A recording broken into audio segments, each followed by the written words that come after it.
Hey, what's going on, everybody? So, Last of Us Season 2, we're about midway through it now, and I'm so excited to talk about this season with Mr. Jose Espinel here. How's it going, Jose? Great. It's honestly great to be back. It's been a while since we've been able to just talk about anything in general together. Yeah, well, I definitely wanted to... I definitely wanted to get... super excited to get The Last of Us. Yeah, no, same. I wanted to get two perspectives here because you got me who's done the game, you who have not, so I definitely wanted to hear about these episodes from your perspective as well. So I've been itching to talk about this season with anyone, so and just get the thoughts out there and get them out on the channel. And we're slightly over the halfway point because it's an odd number of episodes, but we'll still talk about episodes 1 through 4 in their entirety. We're not just going to do 3.5 episodes of fourth of the season, but yeah, 7 episode season. We are 4 episodes in here. And let me tell you, man, I'll just start right off the bat. My thoughts on the season a little bit. I mean, just going back from when I was playing the game, I mean, I knew that this was going to be a very, very difficult story to adapt, like even by comparison to the first one, because this is a much bigger game. There's a lot more moving pieces, as we can already see from the show. And also, you know, the fact that this one was, you know, extra controversial when it came out, you know, a lot of the story decisions, there's a lot of fans that didn't agree with them. And so I just knew it was going to be a harder task to adapt this season. And so it was, you know, I have that kind of lingering on my mind as I go through it and watch it every week. So for me, I'm not trying to wax poetic. I mean, I think that this is another perfect season of television so far. I don't think that it's missed a beat for myself. And I mean, I'm going to be very honest with you. We'll get into it a little bit more when we get to the episode. The third episode of the season was the first time I came out of a Last of Us episode not knowing how I felt entirely. But then I kind of rewatched it and just gained like a whole new appreciation for it. And so after that, it was like, man, and especially with the 4th episode after it, seeing how the two played together, it just made me appreciate episode 3 a little bit more. So there's been that little bit of a bump where it was like, oh man, I don't know how I feel about this, but then like seeing how it's playing as it goes and things of that nature. We'll get into that more in the deep dive, but right now, man, I think that they have they've knocked this out of the park. Craig and Neil are doing a great job again. And if you guys watch my review on the channel for the first season, you'll know I think that is the greatest season of television ever made. And that's no exaggeration. This one, I'm not calling it that yet because obviously it's not over. But I will say they have not missed a beat. For me, it's so far another perfect season of television. And I will deep dive and go into my reasons why I think that is and why I think that the decisions that they've made through adaptation have been correct. But other than that, man, that's just where I'm at with it. But Jose, I want to know your thoughts as a non-game player, where you're at with the season so far overall. Yeah, so I mean, I have to agree. I think that so far I'm loving everything that I'm seeing. There's been a lot of jaw drop moments, a lot of sad moments, a lot of like, oh my goodness moments, and they've just been like super exciting. The endings of the episodes have always left me wanting more, which I think is good because then it's like I'm looking forward to the next episode to see, you know, what's going to happen next and all that. Yeah. And as someone who hasn't played the game, I obviously can't really talk about how the adaptation has gone, but I can only assume by the views that it gets on HBO that, you know, they're doing a fantastic job. I also agree with you on the fact that season 1 was probably, like, in my opinion, too, like the best bit of television ever created. I mean, it was just, and after watching season 1, I did go and play the first part, and the adaptation was on point, in my opinion. And so I can only assume that they're doing the same for this second part here, and I just can't wait to see where these future episodes lead, what they do, and also what season 3 also brings for the second part of the game as well, since, you know, the second part of this part 2 game is a lot longer. So yeah, I'm just honestly loving everything that they're doing right now, and hats off to Craig Maizin and Neil Druckmann for what they've been doing, honestly. Yeah, man. And, you know, talking about the shock value of this, I mean, that's been consistent even for me who's played the game in certain areas. And I think that that's probably a lot of what threw me off in that third episode. And then even a little bit in 4, but I actually was like a little bit more like immediately on board in 4 with some of the changes, but I'll talk about that more here in the deep dive. We'll just kind of take this a little bit episode by episode, but So the first episode was directed by Craig Maizin. He directed the first one in the first season as well, so it made a lot of sense for him to come back. And he's a really strong director on top of a writer, man. So I really love any time he comes in to do it. I mean, I remember you and I watched the first one together. We haven't been able to watch any of the others yet together, but the first one together, I just remember us gushing over the shots that Craig chose to use throughout the episode. He's got a great eye for that. And outside of that, the storytelling was very on point. So talking about what they're doing differently, they're repeating the process that they did in the first season. And then the reason why is because that's what works.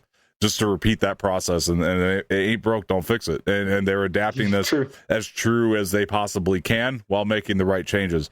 So what they did initially for me in this first episode is they give us more time with Abby. They give us more time with Ellie and Dina. I mean, the dance scene is that we'll get into that in a little bit, but that's all true to the game. Like the dance scene is in the game, but it's something that comes much later in the form of flashback. So we don't really get that Ellie and Dina character development right off the bat. We also get Abby's motivations right off the bat. And the reason I think that they did this is because they wanted viewership or the viewers to sympathize with Abby, not sympathize, but at least know where she's coming from right off the bat, because it's harder to do in a TV format when, as a gamer, you're just playing as Abby, not knowing the motivations. But when you're playing as a character, you have an immediate attachment to them because you're playing as them. As opposed to this, I thought the exposition of why she's doing what she's doing was perfect right at the very beginning of the first episode.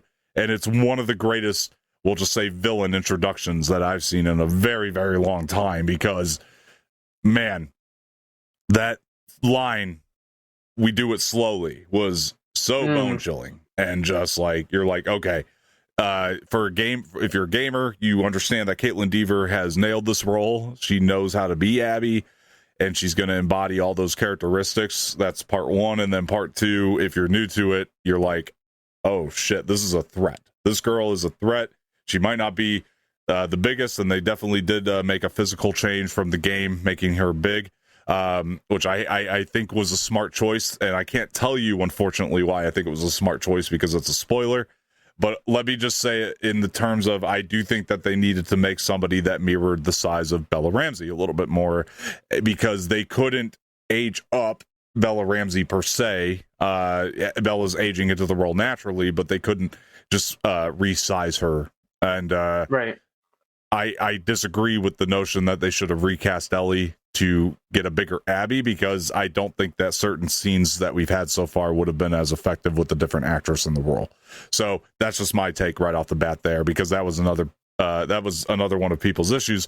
The other thing that I got to say, just speaking on the first episode, is we get to see the physical work that Bella Ramsey has put in. Immediately we start out, which was smart to show gamers need to know that Ellie is more physically capable. And she is right off the bat, because we see her training for a fight, and she's doing some jujitsu shit right off the bat. So it was just really smart to show us that right off the bat as well. Another thing that's not in the game, but also gives us more time with new characters, Jesse, and also we get to see a relationship between Dina and Joel, which was not in the game at all. But I love seeing it, and I think it makes the viewers like Dina a little bit more. Just right off the bat, and even for the game players, we're getting more for Dina, and it's making us like that character a lot more. And I just loved the immediate chemistry with Isabela and Joel. And another thing that I would say about that is that fact that it's got a little bit of a misdirect, I think, for everybody watching, when Joel's immediately like, "Hey, kiddo," and it's Dina, not Ellie. And so if you hadn't played the game, you're going to be wondering, like, why aren't Ellie and Joel closer together? But also, as even somebody who has played the game, there was still that slight part of me that was like, oh, him and Ellie are on speaking terms, even though I know they're not supposed to be. But then the shot goes to Dina, and you're like, as a gamer, I'm like, okay, now I get it. And I thought that all that opening stuff was pretty smart, man. But I'll let you jump in on any of that you wanted to jump off of.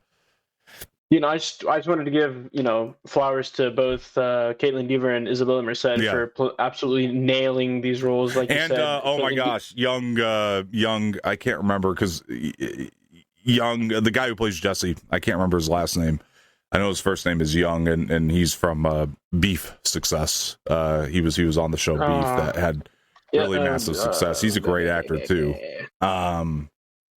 But yes, I agree with that point really quick, because it's hard to come into a well-established group of people, and just make yourself. I wouldn't say they all made themselves immediately likable, but they all naturally fit into the story to where it didn't feel like they were introducing these people for no reason.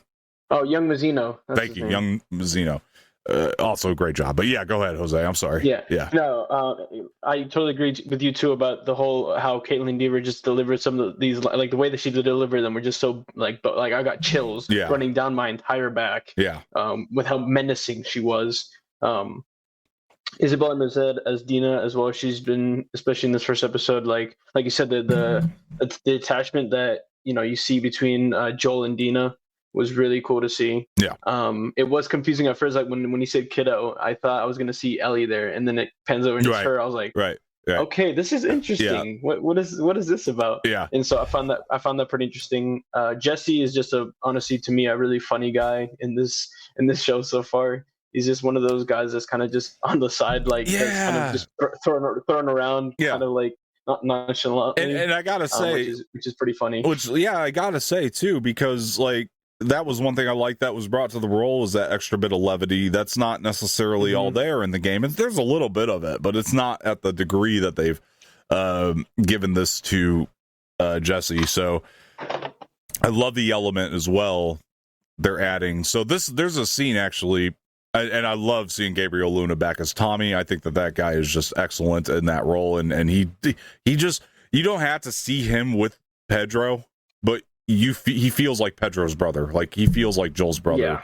Yeah. Even without Pedro there, like that connection is very, very good, and a lot of that's due to the groundwork that was set up in season 1. No, and his the actress that plays his wife too. She Maria, did really right? Well Yeah, Maria. Yeah, she was really good too in this first episode. Just the chemistry between them two as well is just so good as well in this episode. Well, it's amazing. Well, I think Alla Jackson is working very well when we're spending time there because of the groundwork laid out in season 1. And for gamers, I don't know, they should remember that the game didn't have Jackson in season 1, and I think because of that extra groundwork, it's really helped them play into season 2. So I like that Craig and Neil always are kind of thinking ahead for what we can do in a second season.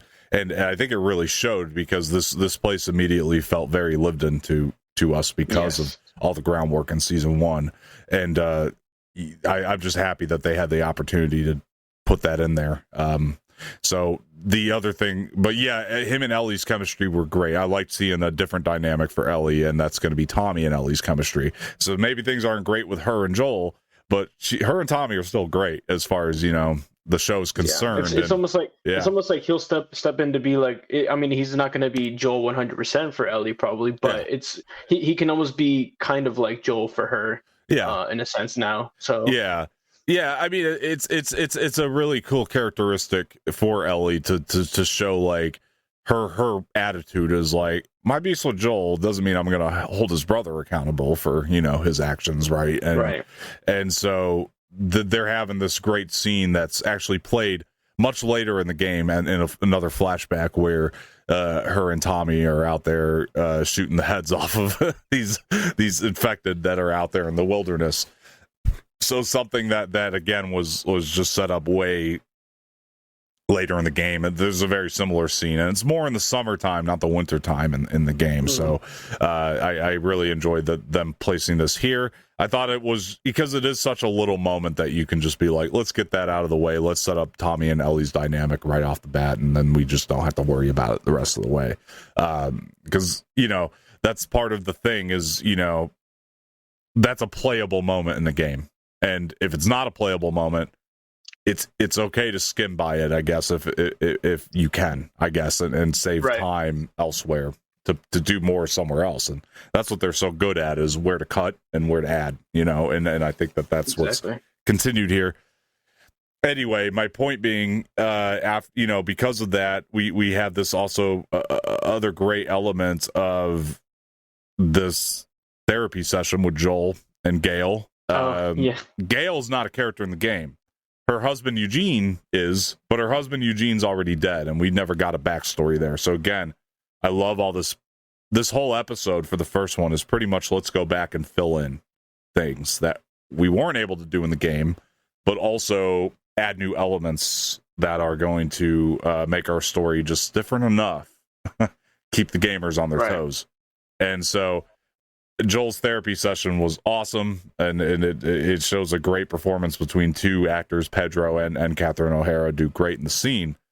And I remember I was just listening to like this round table that all the actors just did, and with Craig Maizin as well there, and talking about like Pedro was like, it wasn't in the script, but Pedro wanted to stand up before he said, I saved her. And they said they had no idea he was going to shed this tear right there, and he did it. And then they went to go edit it, and they lost the footage, and they were freaking out because they were like, that was the perfect take.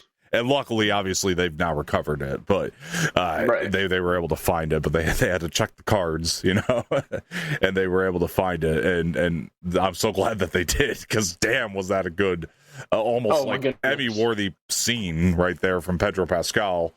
And anytime you can get that guy to do something, you get him to do it, right? And it's just that stuff was amazing. But the other, I liked how they had a little bit of levity in there too, right before that, before the hard hitting drama, because I love the way he was talking about Dina to again add that relationship to it, where he's like, now Dina treats me like I'm a human being, says hello. I thought that was amazing dialogue. This is such great writing. And I love the Catherine O'Hara trying to rush him through the session, and that cracked me up. You know, she's sitting there tick tick tick tick, like let's go. And Joel gets upset, and it's just such a great moment and very Joel of him to do. And then you also have the added element now that we find out with this element of honesty that Catherine O'Hara is like, you killed my husband Eugene. Again, Eugene's in the game, but we don't know anything about Gale. We don't know anything about his backstory or where he went, whatever. You know, and this is something I'm sure we're going to see more of later. But I don't know. You know, I'm hoping anyway. And I was gonna, because the one thing I was going to say is I love the comedic aspect that Catherine O'Hara brought as Gale in the season, and in all the scenes that she's in. I just love it so much. She just is so funny, and every single scene that she's in is hilarious. Catherine O'Hara to me is the funniest woman in Hollywood. She is. Yeah, she's hilarious. I love her so much. Yeah, she's so good. Natural too at it, and just she really brought it, and it was a great scene between the two. Man, I'm not gonna lie. And it was one of those things, and I like that, you know, you wonder about these things, like, okay, how would somebody seek therapy in the world of the apocalypse? And it's like, well, he goes and he pays her with weed. He finds the therapist and pays her with pot, and it's like, it feels very grounded and real. And the show, that's the grounded realism throughout this series is unprecedented, man. They just do it. And the set that they built for this Jackson is just amazing, by the way. I just love every single aspect of what they built for their community. Yeah, like we said before too, the shots that, you know, a lot of the shots in this episode were just, and in all the seasons that we've had have just been some amazing shots as well. They really do know what they're doing. It comes with repeating the process of what they did in the first season. Like we want to stay as practical as we can, and they keep doing that with the sets. And I agree with you there. And it's like they make me feel like I'm a part of their community, even though I'm not, because this is made up. But I love that, you know, the way that they're directing this and filming this. It makes me feel like I'm a part of their community in Jackson, and I'm going through all this stuff with them. Right, it's amazing. I absolutely love it. Yeah, for sure. And that was like the biggest thing to me that they added to this, is not necessarily added, because I think you get a sense of it in the game pretty well, but that's because you're playing it. But you know, to translate it to a viewer, like the sense of community in Jackson, like you were saying, is pretty remarkable, the way that they've done it. And I think that the part of that is just down to, like, again, just backtracking a little bit, adding the extra backstory and showing us that right off the bat, instead of saving some of these things till later, so that way it's just for a viewer, it can translate a little bit better than a game player, you know what I mean? So that's what really worked for me. And you know, I love that. We'll talk about Dina here a little bit, because in the dance sequence, Talk about another great practical set that looked gorgeous, by the way, and also for sure, and also just translated so well from the game. I mean, or adapted so well from the game. It looks just like the setting that they were in, and they even used the same band and the same music that they did in the game, which I thought was fantastic. Nice. And it really works throughout the scenes. And that's one thing I love about the season too is the musical settings, right? Like that we're having, and you know, even before this, we get a sense of Ellie's living situation in the garage, which I thought was, you know, really important to have, just because we're seeing Ellie is developing into her own person. Like we go around this room, we see a guitar, we see some music, we see things that she, you know, some posters, you know, we see all these things that she's into. She's become her own woman, you know, or starting to, or wanting to, and we see the tattoo and this trend, you know, this is what segues us into the little town dance that they're having for New Year's, which I can't recall if it was a New Year's thing in the game or not. It might have been, but either way, there was definitely the dance, and they're keeping up with it the same exact way. Almost everything in the scene is verbatim. They translated it so well with a couple small dialogue switches for flow purposes, but you know, other than that, it's everything. And this is the moment where you realize Dina is a great character, and because you add this up with everything that came before, she's trying to be supportive of Ellie. She lifts Ellie up. She doesn't bring Ellie down, and this is, I think, a lot of the reasons you love Dina throughout the show. And you could track this back all the way throughout the season. Number one being their amazing dynamic working together out on patrols, and I love that they brought the patrol element back into this. There's a little bit more of it in the game, but that's obviously so there could be actionable scenes. But in the patrol sequence, we not only see a great dynamic between Ellie and Dina, you could feel like they've known each other for a long time. What I love is a lot of their little gestures and things. You know, that was this Isabela and Bella goofing off, and they kept it, and I love that. And it feels like they've been together a long time. And it's a great patrol scene because we get to see that Ellie can now handle an infected. She's not scared of a clicker anymore like she was in season 1. You know, she's been through this now a few times. She's been trained. She knows how to handle these things. And we see her take out a clicker, no problem. You know, part of that is because she knows she's immune, obviously. Right. But even Dina is somebody who's confident about being able to take out infected. I like that little counting element that she does where she can listen and count for them. I think that's awesome. Yeah, that's and amazing. Adds to the intelligence of Dina's character, which is great, because Dina's all about planning it out, and Ellie's a little bit more impulsive, which I really enjoy. Just like going for it, just go out and just guns a-blazing, just kill them all. Exactly. And I think that that dynamic is ever so present right in the beginning, and then, you know, what I really they're quite literally, they're like yin and yang, and I love it because they just come together so well, like yin and yang, you know, opposites attract like magnets. It's great. I agree. And I think that the other thing that was great, it was this introduction of our stalker, which was something that, you know, I think a lot of the gamers, myself included, were very curious about how that was going to be placed into the show. And it's placed into the show in such a way where this version of Ellie is very much reflecting the feelings of a gamer when they're trying to go up against a stalker, which is run at me, fucker, because it's ridiculous trying to get behind these things in the game. Yeah. And you want them to just come at you so you can shoot them and take them out. But that's not how it works with the stalkers. And I like the added element of these stalkers can think, you know what I mean? This is, and it's showing that there's an awareness throughout the community, which is not in the game, this awareness in the community that this cordyceps is evolving. This virus it's evolving, you know, it's trying to fight back, and it's creating smarter infected. It's creating more infected, you know, and we'll see that in a little bit. But that was one of the things that I just loved as an element to the show.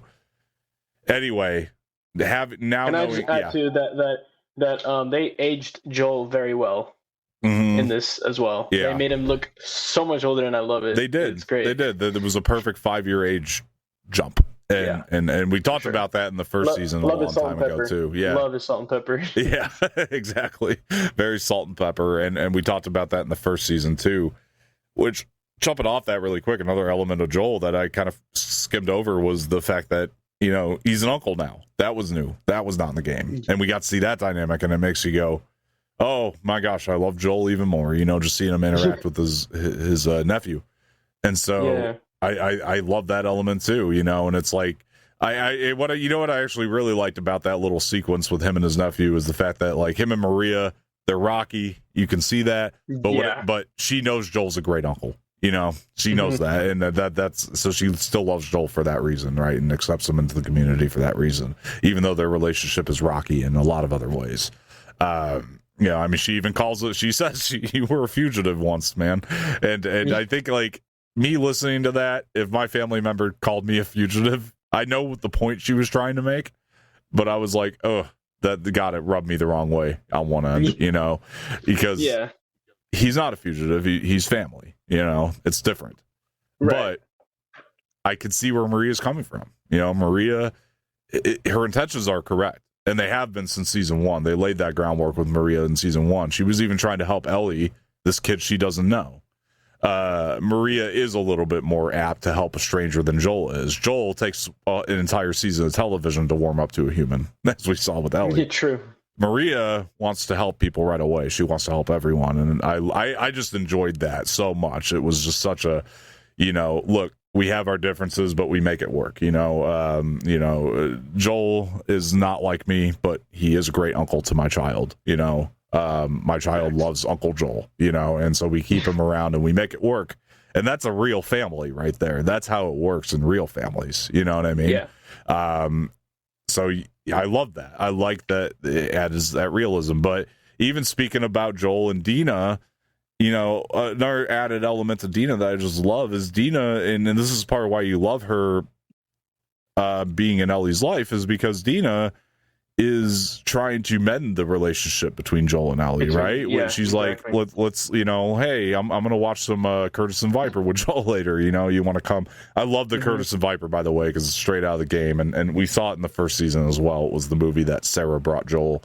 So even as a viewer, it's a nice little Easter egg, you know. But Curtis and Viper, you know, we're going to watch that with Joel later. Yeah, you should join us. You know what I mean? She's trying to make this work. She's trying to help Joel, and I think the moment, though, that really wins you over with Dina is the dancing moment. You know what I mean? Dina's drunk and high. I'm putting that in quotes. You know, maybe not a little out of her mind, but everything she's saying to Ellie is a lift her up. It's not a bring her down. You know, they're terrified of you. They're jealous of you. You know what I mean? You know, and immediately you're like, okay, I need Dina in the rest of the show. She is one of the best elements, and they get you there a lot quicker than they do in the game because, like I said, the dance sequence came later.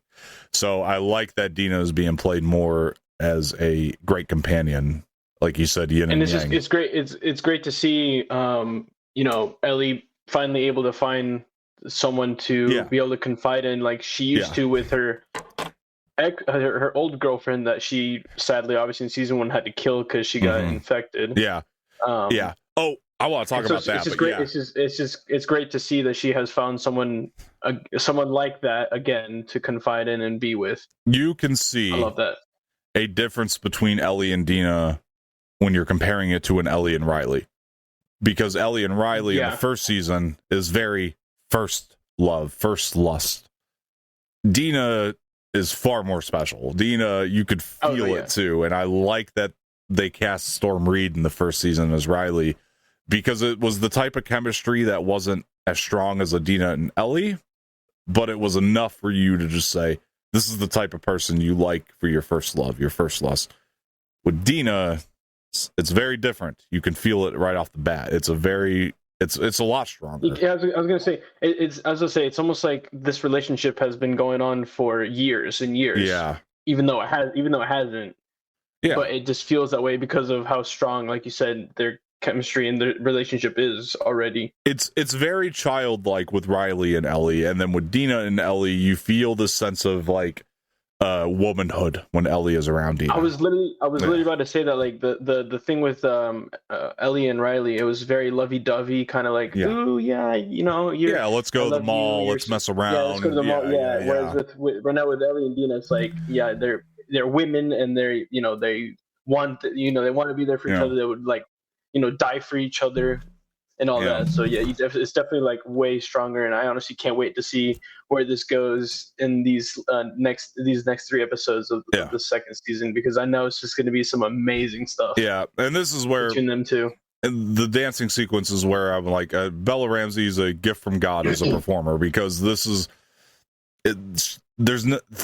Bella Ramsey herself, their self, is not much older than Bella Ramsey in season 1, but they feel a lot older because of the performance. Like, the performance is there to make it feel older. It's in these little subtle facial expressions that they give to Ellie, and Ellie's facial expressions are very like. Also, Bella Ramsey was born to play this role. Can I just say too? Like, Bella Ramsey has encapsulated Ellie to a T, and I love every single time I see Bella Ramsey on screen playing Ellie. I'm just like, yes, give me more. I absolutely love every single minute that she's on the screen.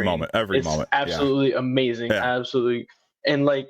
The chemistry that she can just have with everyone else in this show is just amazing as well. Like, I just love it so much. Yeah, and it's that, and also just give me more of Ellie and Dina. Like, let me see where this goes. Let me watch this blossom. Isabela Merced as Dina is perfect casting as well, I think, because Isabela Merced has just been killing every single minute that she's on screen playing Dina. Yeah, Dina's my favorite of the new characters, and I mean, not new to me because I know Dina from the game, but this, I guess, rendition of Dina. This rendition of Dina. I'd have to agree with you. I think Dina's been my favorite new character in terms of in this second season. Yeah, she has been my absolute favorite because of just the chemistry that she has with Bella Ramsey. Yeah, of course. Playing these two characters together, it's just amazing. Yeah. And then we get this moment again that's very verbatim from the game, along with the dancing between the two of them, where we get Seth, who's a little bit more not on board with what's going on with this dance, and Seth, he's more. I didn't want to say, I didn't want to go political with it, but he's more like right-wing conservative, more like, I'm not okay with this kind of stuff type guy. Yeah, no, it's exactly, and so then it becomes, and the dude was probably a little drunk himself, to be fair, you know what I mean. This is how these ugly situations come out, and so. He was a little drunk. I think it was confirmed in episode 2, if I'm not mistaken. I think he said it himself. Correct. So he was a little drunk, and then things get out of hand, and Ellie standing up for herself was fantastic. But then also, Joel coming in and being super dad, as Pedro Pascal was great at, pushing Seth down, get the hell out of here. Phenomenal scene, and the shot. Robert Dunberg, by the way, he's really good at Seth. He's a phenomenal actor as well himself. Yeah, no, I agree. They did a great job, and they do more with Seth in the show than they do with the game, so I want to talk about that later on, too. And also, but then comes the shock, at least for people who have not played the game, where Ellie just looks at Joel and, what is wrong with you? I don't need your fucking help. That made my jaw drop when she said that. I was like, hey, yo, what did you just say? Yeah, humiliates the man in front of everybody in this dance. And in average TV shows, guy comes in, he's super dad, and then everything's gone. The problem's gone. Okay, I forgive you. You just came in and saved me from this situation. But that's not how it goes here, and that's part of what makes Last of Us so unique, is they zig where you think it's going to zag a lot of the time. And this is what they did, and it's great storytelling. It creates great tension, because this actually might be how a situation like this might actually go, and you also get the sense that Ellie herself was a little bit embarrassed by this whole thing, in the whole, so the feelings might come out a little bit differently, than you think, and obviously there's more backstory that we need to fill in, and will get filled in by the end of the season, I promise you that. But as far as what's going on with Joel and Ellie here, but it definitely ties back into the very ending of the first season, which is that, final line from Ellie, okay, when Joel swears to her what he says happened. It's all tied into it, I can tell you that. And I think that's obvious. But what the hell happened between still that it got this bad? And that, honestly, I like the mystery. Curious. I like the mystery that they're setting up for people to not play the game. And for those of us who have played the game, I think we're looking forward to that getting filled in as well. So, again, showing the dance is a great way to already build that mystery. and have it lingering throughout the rest of the season.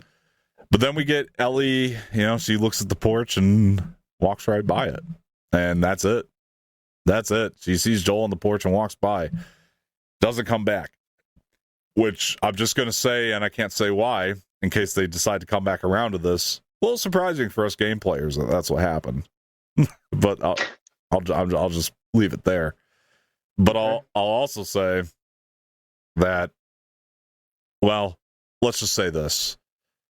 The very final shot was not something incorporated into the game, where the pipeline, which I like that they set up toward the beginning of the episode, the pipeline starts to evolve. You see the cordyceps evolving through that little pipeline. Yeah. That was cool. And I think comes back to play in a very, very great way in episode 2.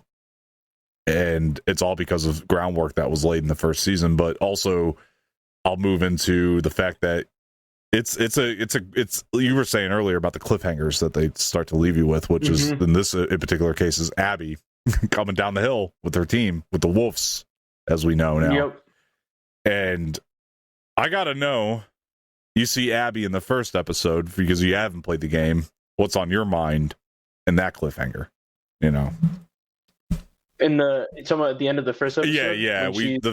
The last thing we see is Abby, coming down that hill with the Wolves. Coming down the snow hill, right? Yeah. Which I'll also add. Yeah, go ahead. Sorry. No, go ahead. Yeah. I was gonna say what was in my head when that first episode, because we watched that together. Yeah, we did.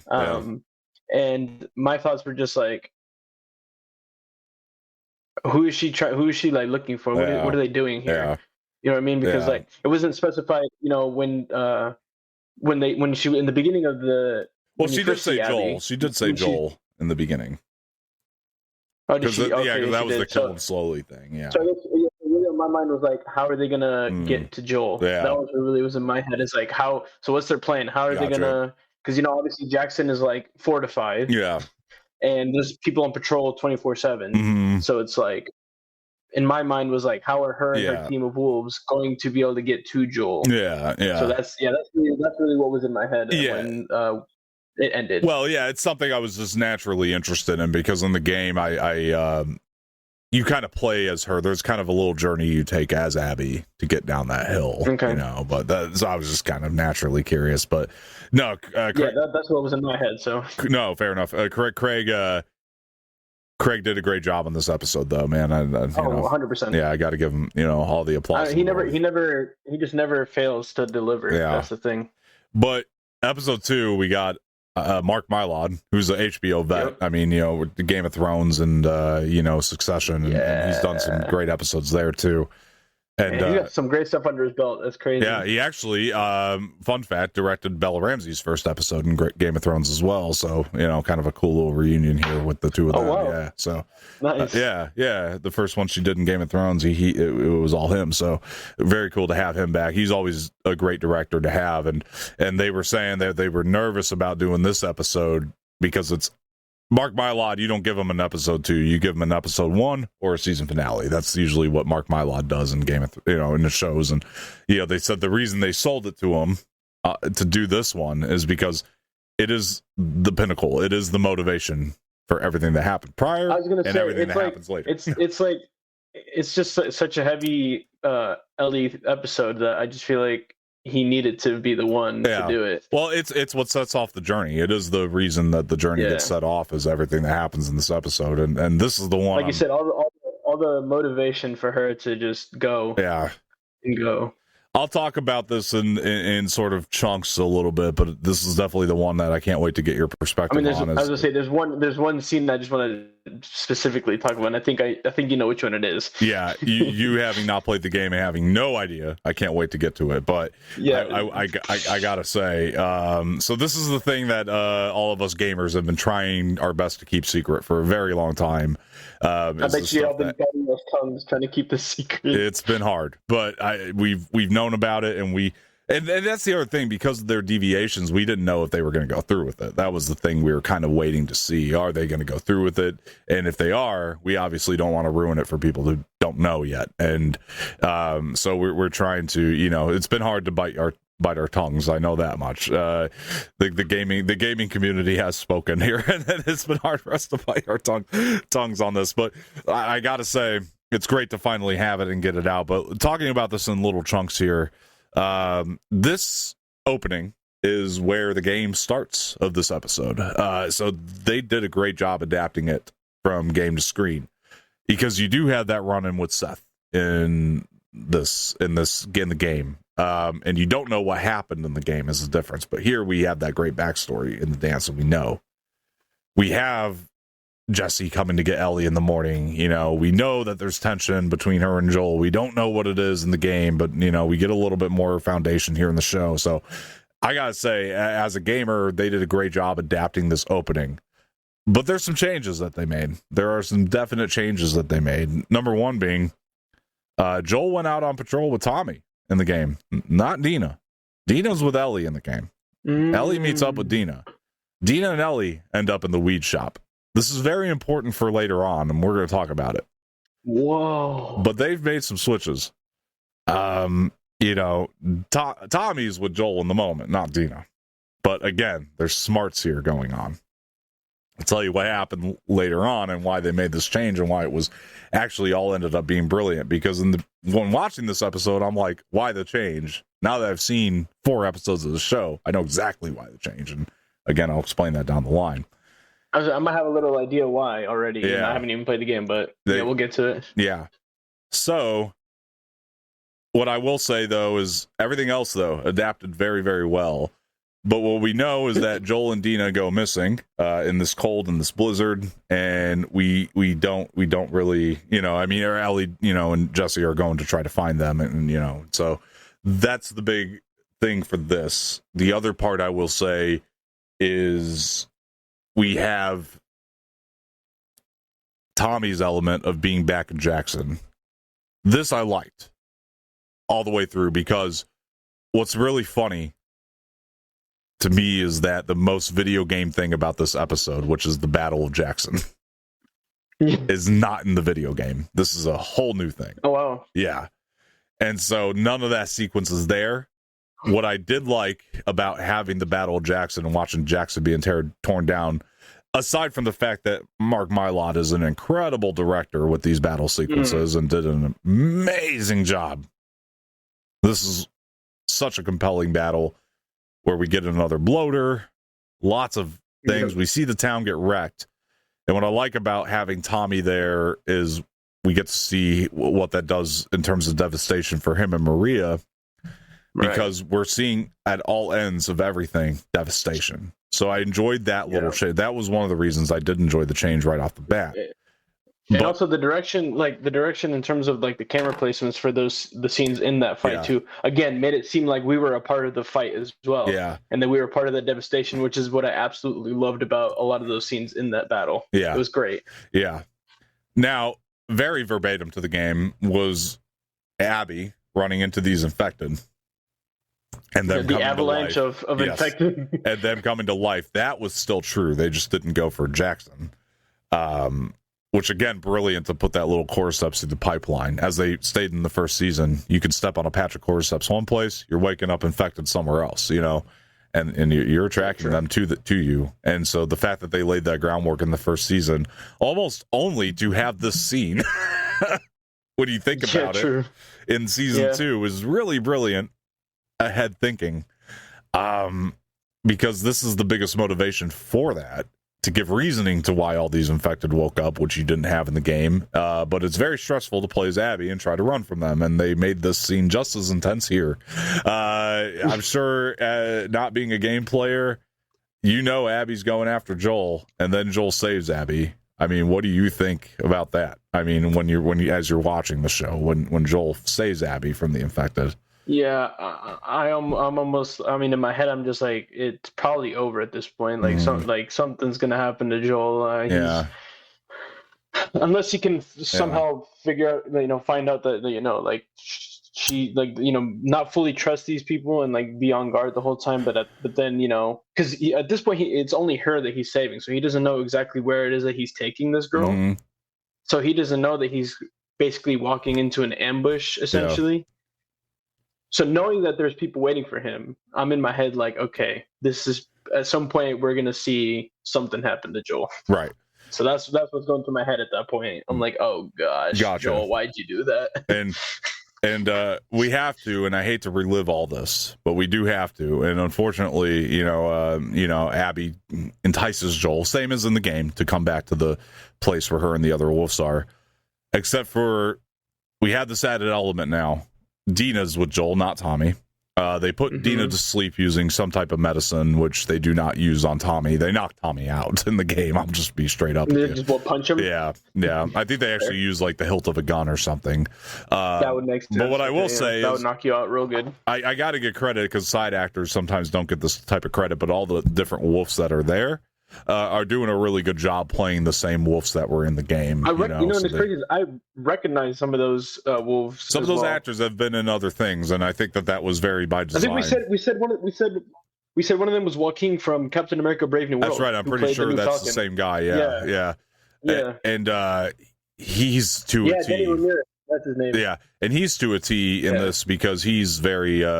Everything was still kept from the game. I mean, everything right up to the Bendejo moment, was very, very, very accurate. They put Dina out using something and some type of sleeping medicine that they put her out with, and it would have been weird if they would have knocked her out with the hilt of a gun. That would have been kind of I think a little over the top. I think so too, and I think that there's another thing that they changed up that was brilliance. Still brutal, still just as brutal as something else that they did, but also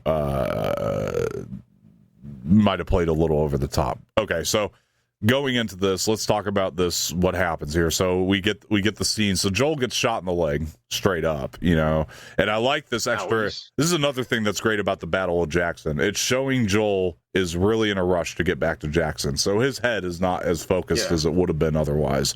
So that was nice because he's seeing the fire, he's seeing it burn. So I like that little added element. The other thing is, him getting shot in the leg. Oh my gosh, and like that was right out of the game. And I'm immediately, even though I'd seen it in the game, I knew it was coming. I'm immediately unsettled. Part of this is due to the great performance Caitlin Deaver gives as Abby with her monologue that they added, which we did not have in the game, and it was unsettling to watch 100%. And her taking the club to his leg was crazy. I mean, old man, you don't get to rush this. All taken from the game. That was a good line. Taken from the game, and good as an unsettling, and it's effective. And Pedro does such a good job as a man in pain here, for sure. But also, being taken down to the ground, and just like the game, Ellie is the one to come in and find him on the ground, brutally punched to nearly death at this point, and probably at this point just wants her to finish the job. Let's be honest, because that is a man in pain on that ground. He can't even get up at this point. And Ellie down there, Bella Ramsey's performance. I don't know if I could even talk about it without tearing up too much, because it's one of the most remarkable. It's probably the most remarkable performance I've seen on TV this year. And for actually probably a few years, it's so good, and because of the performance, it tore me up more than it did in the game. I was wrecked for an entire morning after this, just so maybe an entire day, to be honest with you. And this scene was tough to watch, and you're watching it as the non-game player. Joel, get up, and then one of the changes that they made is the golf club. There was a golf club in the game. She bashed his head in with the golf club. And this, we see, this is why it's brilliant. One, it would have been over the top to watch his head get bashed in, because in the Last of Us game, we're shooting heads all the time. So in a game, it's fine. In this, we're not doing that all the time. So it's, the other part of it is, this is able to show it's just as brutal as an off-screen thing, because the show, she hits him so hard with this golf club, it broke in half at one point. So it's just as brutal in a way. And you can still hear the beatings as well, which is is just crazy as well. So you can hear what's happening, and you can visualize what's happening just from the sound. Yeah, of the golf club hitting him. And she sticks it right in his neck, and it's like, it is and Bella Ramsey's scream, and going from devastated to vengeful, wanting to get back at them, and there's this added thing, because in the game right after this, they knock Ellie out.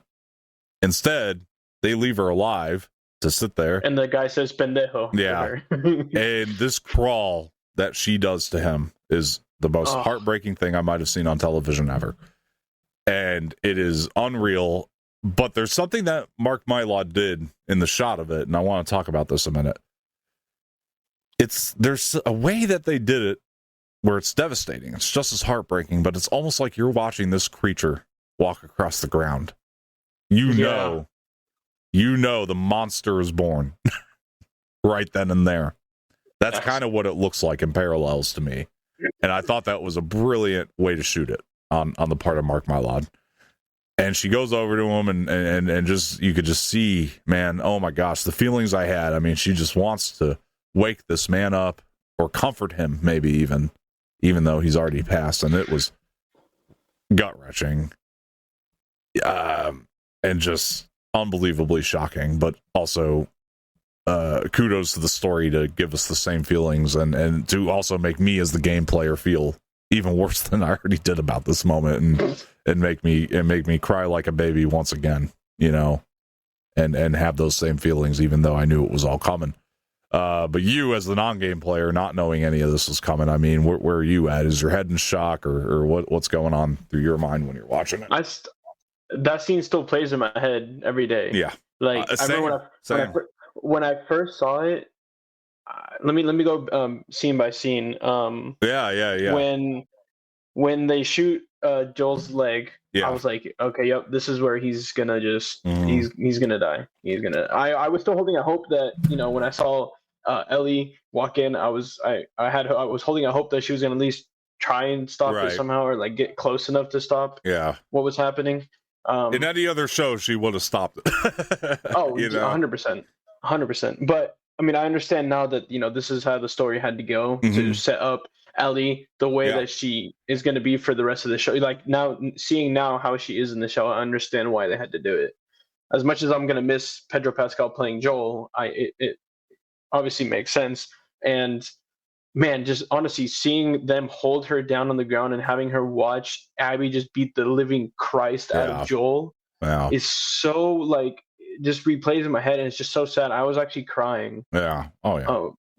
Oh my dude, it's just like I don't think I could sleep that night when I watched that episode. Like the scene was just replaying in my head over and over again, and I was just like, dude, just I could feel what Elliot was feeling, just seeing this father figure of hers just get beat to death, quite literally. And then when Abby stabs the golf club in his neck, I was just like, oh shit. It just, the whole thing was just, and like you said, I want to give hats off to Bella Ramsey, because Emmy nominated, Emmy winning performance right there. Like her performance was, I think, the best that I've seen of her so far. Like it was just amazing. And like you said too, that scene where she was crawling towards Joel, it's like this new creature has been born out of Ellie and is crawling towards Joel, like you said, trying to wake him up, or just trying to maybe even comfort him at the same time. Probably a little bit of both. Yeah, and I think I agree with you too. Like at that point, while she's held on the ground, she's just thinking in her head, I'm not going to try and stop this anymore. I just want you guys to just finish this as fast as possible, because watching this is just making me feel all different kinds of things. And obviously this has now put her in a mindset of, yes, I'm sad that this has happened, but at the same time, now I'm going to go out and find you and absolutely kill you. Right. And possibly even make it slow like you did to me. I'm going to kill you slowly now, make you suffer just like you made my father suffer. Right. So, right. And honestly, it just, it's crazy. And even though Abby has a little perspective and we get to see that, I think like one of the things that is coming from a lot of the viewers of this is, I hate Abby is the main thing that people are saying. And I think that's perfect. I think that's the feeling you're supposed to have right now, and, Yeah. I want Ellie to kill Abby. I'll just put it plain and simple right now. Yeah, exactly. And I think that's they kind of get you as the viewer in the right place, as unsettling as all this is. And the other thing I would, it was probably the most unsettling scene so far in all of the episodes so far. Yeah, like, it was just so unsettling. Oh, it just felt so visceral, and when you're watching it, and that's part of it. And they just did. I gotta give them kudos though. They did a great job evoking the right emotions. And that was the biggest thing. That was going to be the biggest challenge, is making the gamers feel bad again, and they did it. I can speak to it. They did it, and they wrecked me once again. Even though I knew it was all coming, the thing that I have come to terms with, even after playing the game, is because this is a moment in the game where I put the controller down for a week. I needed that to, before I could pick it back up again. Yeah, I mean, it's probably been about a week since that episode was posted. I'm still thinking about it to this day. Exactly. It's still playing on my head rent free. Yeah, they just did such a great job executing it. But the thing that I've come to terms with as a story decision is, one of the things that Neil Druckmann says, and I think this is what makes him as great of a writer as he is, or storyteller as he is every game that they make at Naughty Dog, they treat it like it's their last. So unless there's a purpose to make that game, they don't make it. And this is the reason that they made this game, is because they had a story to tell. There is no Last of Us Part 2 unless you have a story to tell. And the only way you can tell this story is if the actions have consequences. What Joel did in season 1 had consequences, and this story plays that way because that's the real world. The real world has consequences. That's another thing. That was the other thing I wanted to bring up too, was the performance that Caitlin Dever had as Abby in that scene, where she was basically after she had shot his leg, and she was talking about how you killed my dad and like a bunch of other doctors. Yeah. And it's like, do you even have any remorse for it? I was like, man, so well, like. Yes, I hate her and I want her dead, but at the same time, I feel where she's coming from at the same time, having heard what Correct. Well, that was the like, I don't know why she wanted to kill Joel, and after her explaining why she wanted to, it just makes so much sense now as to why she wants to do it. Right. So, like, I can see where she's coming from, for sure. Right. And that added, again, that whole monologue she gives there it's added, it's not in the game. So it's just great. It was it's an amazing bit. It's needed as well, for sure. I agree. I think that, but yeah, man, I mean, that's the thing that's been, it's kind of been, my jaw dropped when she said that too, by the way, when she said that Joel killed her father and all those other dogs. I was like, oh my goodness, what in the world? This show told you where they're going in season 1 without actually explicitly telling you, because at the very end of the show, again, we go back to that, what's Ellie's last line? It's okay, but it's not not a certain okay. So it tells you things are open, you know what I mean? This action that Joel did is going to have consequences. Yeah. It's not, nobody's going to just accept it, and to bring those consequences in the form of Abby is part of what makes this story so effective, And well, now Abby's actions are going to have consequences, and that's in the form of Ellie and Dina. So. Yeah, and I'm not going to spoil anything, but a lot of The Last of Us Part 2 to me is about the cycle of violence. And I think that that's the story that Neil Druckmann wanted to tell, it's answering violence with violence. Yeah. It's just like, that's just how they love answering violence. It's just more violence. Yeah. To me, it's about the cycle of violence and how do we break that cycle. That's, to me, what The Last of Us Part 2 explores, without giving up too much detail. And I honestly don't even see there being any other response except for violence, at least from what I've I mean, I obviously still have to wait and see, but like from what I've seen, they just love answering with violence. So it's like, I don't see any other method of them answering to violence other than with more violence. All I can say to people who don't know the game is just trust in Neil Druckmann to take you on the ride, take you through the story. And I think these next 2 episodes show you exactly why you should trust Neil Druckmann, because storytelling is the guy's strength. I mean, this is you mean next 3 episodes, but yeah. No, 2. The end of 2, and then we have 2 more that we've seen. I mean 2. I'm sorry. I mean the 2 more that we're going to talk about today, not the next 3 in the season. The next 2 we're going to talk about today is, because immediately in the third episode that's directed by Peter Horror, who is coming back from the first season to direct an episode here, which is great. I think that this episode is fantastic, and this is the one that I had some not so great feelings about coming out initially, but the second watch of this is what made me love it even more, and then seeing the fourth episode after it is what made me love it even more. So the first thing that they do, just to throw all of us gamers off, well, what I like is we get to see Tommy see Joel, and I love this added moment. This is not in the game. Oh my goodness, this oof. Yeah, give Sarah my love the second he sees that watch, and tying it all back to the very beginning was just the way to go, man, if you ask me. And they did a great job there. And that was such great stuff. And then seeing Ellie wake up in the hospital and realizing that Ellie has not left that floor where she was at with Joel. She is not left, man. She's still there. She is in the trauma. She's still in the pain. And, she has a little psychotic breakdown, as she should in this moment. And that's such witnessing what she had just witnessed, I don't blame her for having those kinds of, attacks. Yeah. And I like that this show has the ability to start and stop again, because the thing that they can do here is they can give us a time jump for 3 months later, which was a shock to all of us gamers, because this was not in the game. There was not a time jump. Things just kind of kept moving in the game. The 3-month time jump was completely new and totally like, whoa, man, for me anyway, because I just was not expecting that time jump. And so again, it was just such a different thing that probably threw me on my first viewing, not gonna lie. But what I do love is the exchange between Ellie and Gale right after, because Ellie's trying to get out of the hospital and she's feeding Gale a bunch of bullshit, and it's funny. It really is, about letting herself off the hook, and that was just great stuff, man. I thought that Bella Ramsey played that so well comedically. But then we get to see Ellie walk down the hallway, and the darkness that comes over her right after she leaves the hospital room. You're like, oh, she ain't letting this go. She ain't letting herself off the hook for nothing.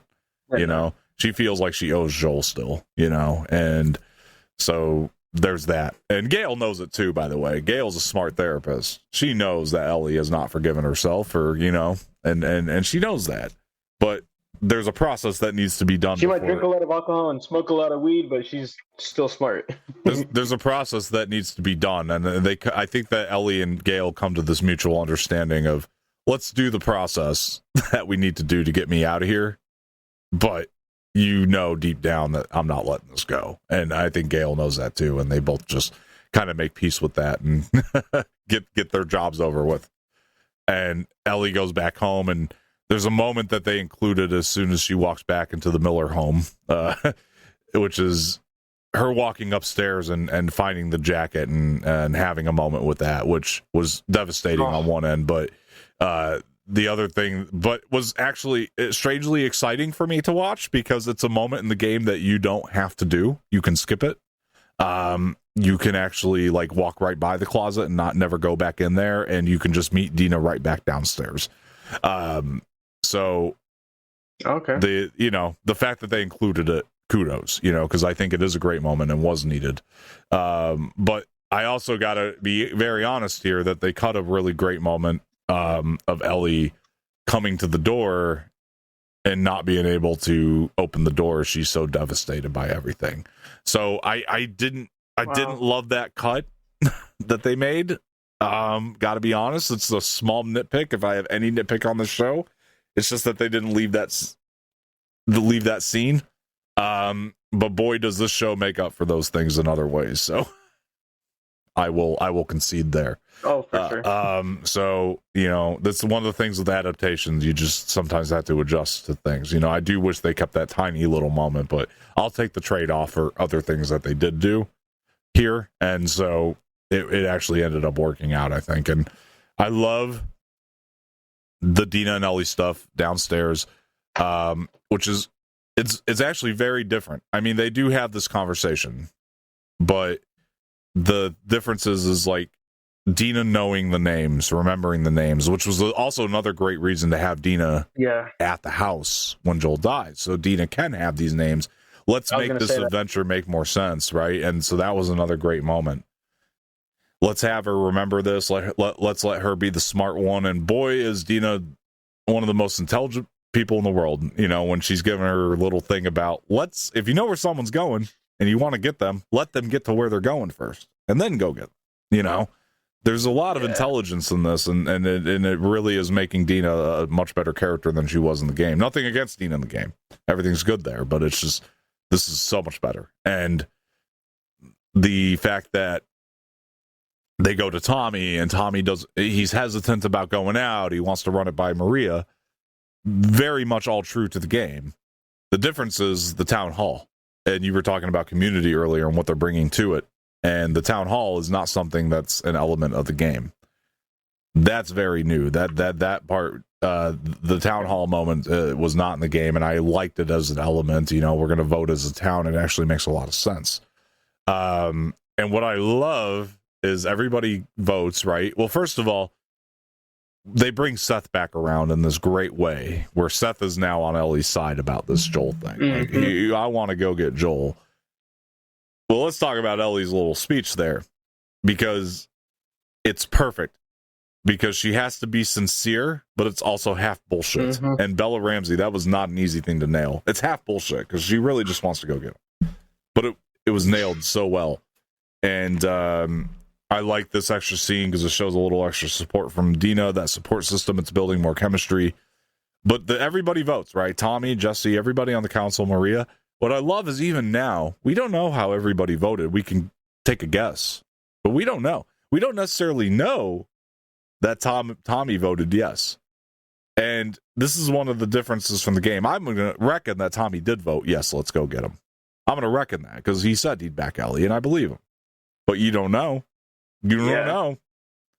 You don't know if he did. Because I think I might know by the facial reaction. I know how Jesse voted. I can tell by Jesse's face how he voted. I can tell you that for a fact. Yeah. He definitely voted no. Yeah. I don't know. But it's interesting how they just kind of leave that open. You can take a guess from facial reactions. But other than that, you don't really have anything to go on other than, well, Joel is Tommy's brother. But there's that added thing where Tommy, which Gabriel Luna did a great job in the scene where he's like, yeah, if I was in trouble, he'd come get me. But when we lost people, no, he got locked up. And we did witness that in the first season after he lost Sarah. You know, Joel did change after he lost Sarah. And so Tommy knows, you know, and he said that to her perfectly. Like, don't talk to me like I didn't know him. You know, I thought that was such great performing from Gabriel Luna.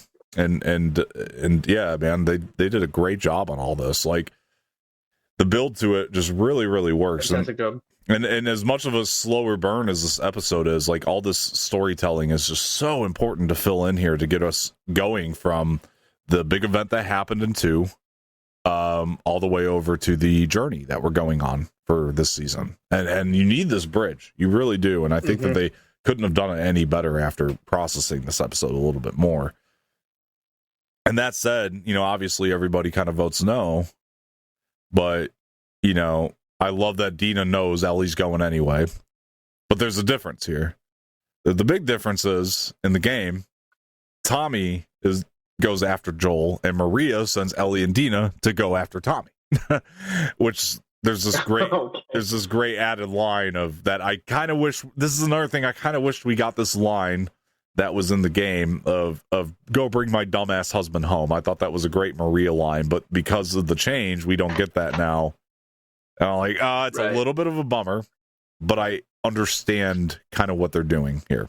So, I enjoy it, and part of this still kind of depends on the rest of the season for me in a way, but so far I'm all for it where we're at, you know, at this point. And a lot of that is, again, in part to where the 4th episode goes, which I'll get into. I don't know, man. Jump off some of this stuff though. I mean, what do you got for a lot of this episode?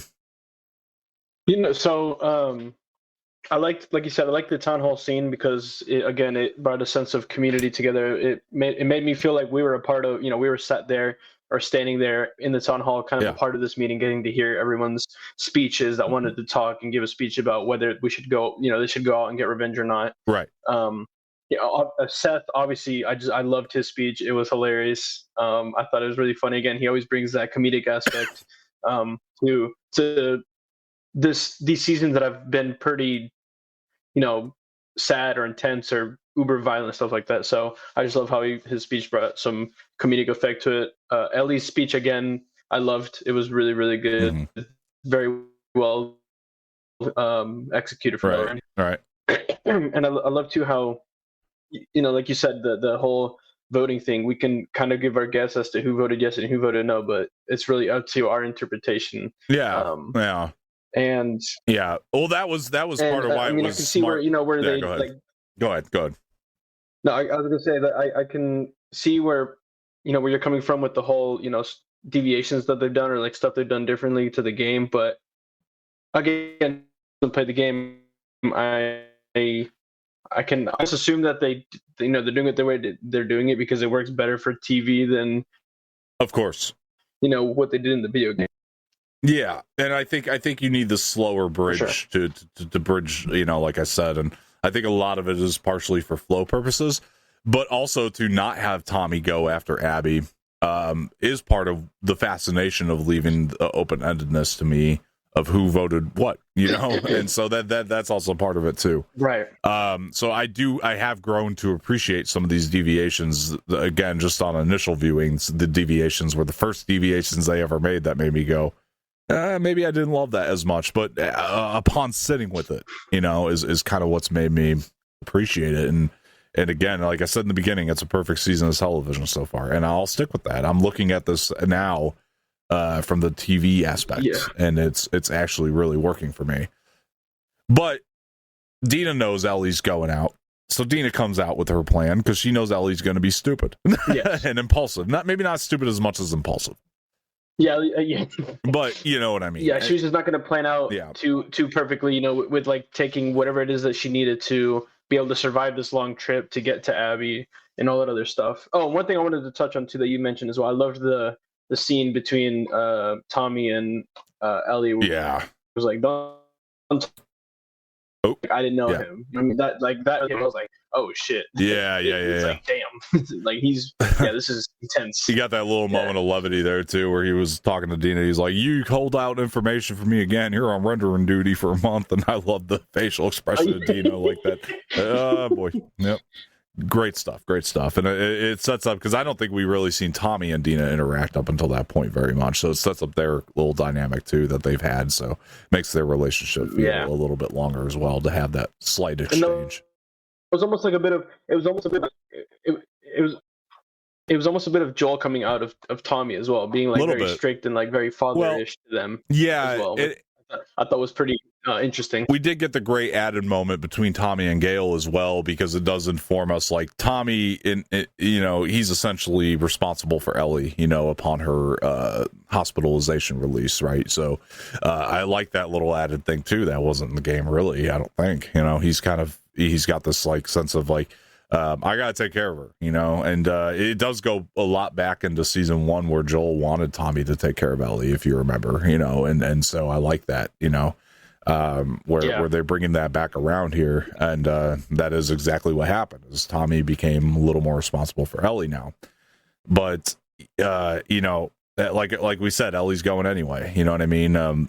I enjoy that Dina is still making fun of her chucks. She doesn't think that those shoes are very fit, but I don't blame Dina at all. Not the greatest thing you want in the world of the apocalypse, but and I love their dynamic. And then right when they're kind of setting up what they're going to do and how they're going to plan this out, like right there, that chemistry was just fire between those two. Like I was feeling it, and you could feel the excitement coming off of Ellie a little bit when just at the notion of I get to spend some time alone with Dina. Like you feel that excitement because we know how Ellie feels about Dina, so that extra added excitement from Ellie there is pretty cool, because that's exactly as much as we said that this is something different than her and Riley.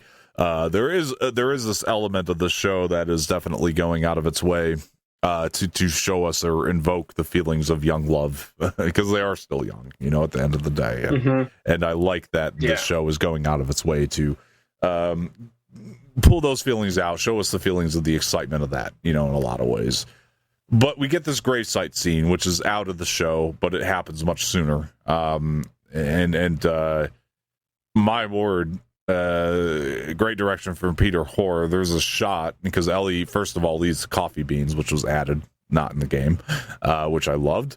But we also, the shot when Ellie gets up from the grave, man, was a shot that could have been in Dune. Like, it was that good. It was really good. It was this great close-up shot that just like let you as the audience member mourn with her, which I thought was fantastic.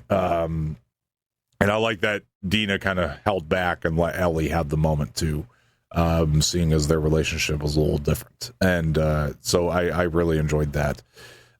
First of all, we also kind of forgot to mention too that Seth is the one that gets the supplies, for them. I love that Seth is, I like the line of trade. It's better with the gun, and they trade off guns. It was really funny. And Ellie's reluctance to make up with Seth is still kind of there, and it's funny. And Dina's like just so. Yeah, he holds out his hand to shake her hand. Ellie's hand, and then Ellie's just like, "Nope, I'm not gonna shake your hand," and then just leaves. She finally does shake it a little bit, but it's a shake that's like great. The shake is not like. It's not 100%, right? It's almost parallel to the okay that she gives Joel. Yeah. In a little bit. It's a little bit like, okay, thank you for this, but doesn't mean we're completely good. But I think that's about it. I think it's perfect. Yeah. And then they take off, and then we get the scene where we get to mourn with Ellie, which is fantastic. And then we're moving on to No, I can't lie. That wide shot of Ellie walking back to the horse to get on with Dina was such a great shot. All those shots were fantastic, and I think the setting that they used was truly excellent. And also they buried him 10 miles out of town, and it makes a lot of sense because they want to find this area that's a little bit more, how would you say, like sun-kissed, like that one was, I think. And I think that made a lot more sense as opposed to in the game. And this is the reason that the mourning moment comes a little bit sooner in the game is because they bury him much closer to the house. But there's another element that they added here because of the battle, because they lost a lot of people. So they had to find another spot to bury all the dead, right? That's the way Tommy puts it, is we buried our dead 10 miles out, So I thought that really worked out very well. But I also loved we're on the journey again, and immediately we're getting this sense of the Joel Ellie dynamic, but now it's Ellie and Dina, and it's another journey. It's a new journey, and now we're starting the sequel to The Last of Us in a way, and we're starting to really get that sense with Dina trying to play a game with Ellie along the way, but Ellie's now become Joel in a way because she's starting to get a little bit annoyed and irritated with the fact that they, it's obviously a different dynamic, but like at the same time, there are parallels that you can draw between the way that Joel and Ellie were, you know what I mean? And that they get along in a similar manner. And I like this. I like that this feels like the perfect sequel to The Last of Us now. We're in it. Now we're starting to get in the shit a little bit. And, Ellie and Dina get, all this alone time together. And what I loved is the little exchange that they had in the tents of, about I thought it added levity, but also it's different from the game. And I'm going to explain this later, why this is a very good deviation from the game. Again, not one I was on board with immediately, but on board a little bit more going into episode 4. This exchange does happen in the game, but it happens a lot earlier. I can say that much for right now, but I'll tell you a little bit later why I think it was important to have here. And same thing for, we've got the setup now much sooner than you do in the game for the scars, the Seraphites. They don't like to be called scars, but that's what people call them. And we get the Seraphites, and we see the Seraphites get taken down, and we come to understand later that that's the wolves. And I love that this is an added moment of them finding the Seraphites' bodies in the woods, because it just pisses Ellie off all the more. Because in her mind, that's Abby's people. That's all they're about, is taking out these Seraphites. And, it really upsets Dina. It was fantastic, though. Based on information that we know later about Dina and kids, Ellie's talking about, I can't believe they did this to kids. And Dina has this little silent moment, and she goes, yeah. And you could tell she's affected by it as well. And so, we especially don't really know why. knowing what we know from a feature. Right. Now. Right. Which, and all now that you say that, and wow, yeah. Jeez. Very, very cool setup for which also explains, I think, her puke. She does barf, yes, and if you've played the game, you know why. At this point, and if you haven't, well, I mean, and now seeing what was said in episode 4, you know why too. Why that exactly, happens. Which we will get to here in a little bit. You think it's because she saw all those dead, but we know now why. There's an added element, correct? And they did this very well. And again, I'm going to explain the deviation and why it works, and it all goes back to at least the second episode of all these deviations that they've taken. And it really works. There is a part where she pukes in the game. It's for a different reason. And so they did this a little differently here. They just put it in a different spot. They did it with Seraphites, but this also, again, what Craig and Neil do so well is they set things up earlier than they need, so we can add more development throughout. And their big deviation here was setting up the Seraphites a little earlier. So really enjoyed that. And we know a limited information about the Seraphites. We know that they're a religious group, that they believe in a prophecy, or prophets even, more or less. And we don't really know why, but it is going to become important later. So what I also love is the fact that this is Seattle. We're going into Seattle day one, which is a big thing in the game, and you'll see that later on.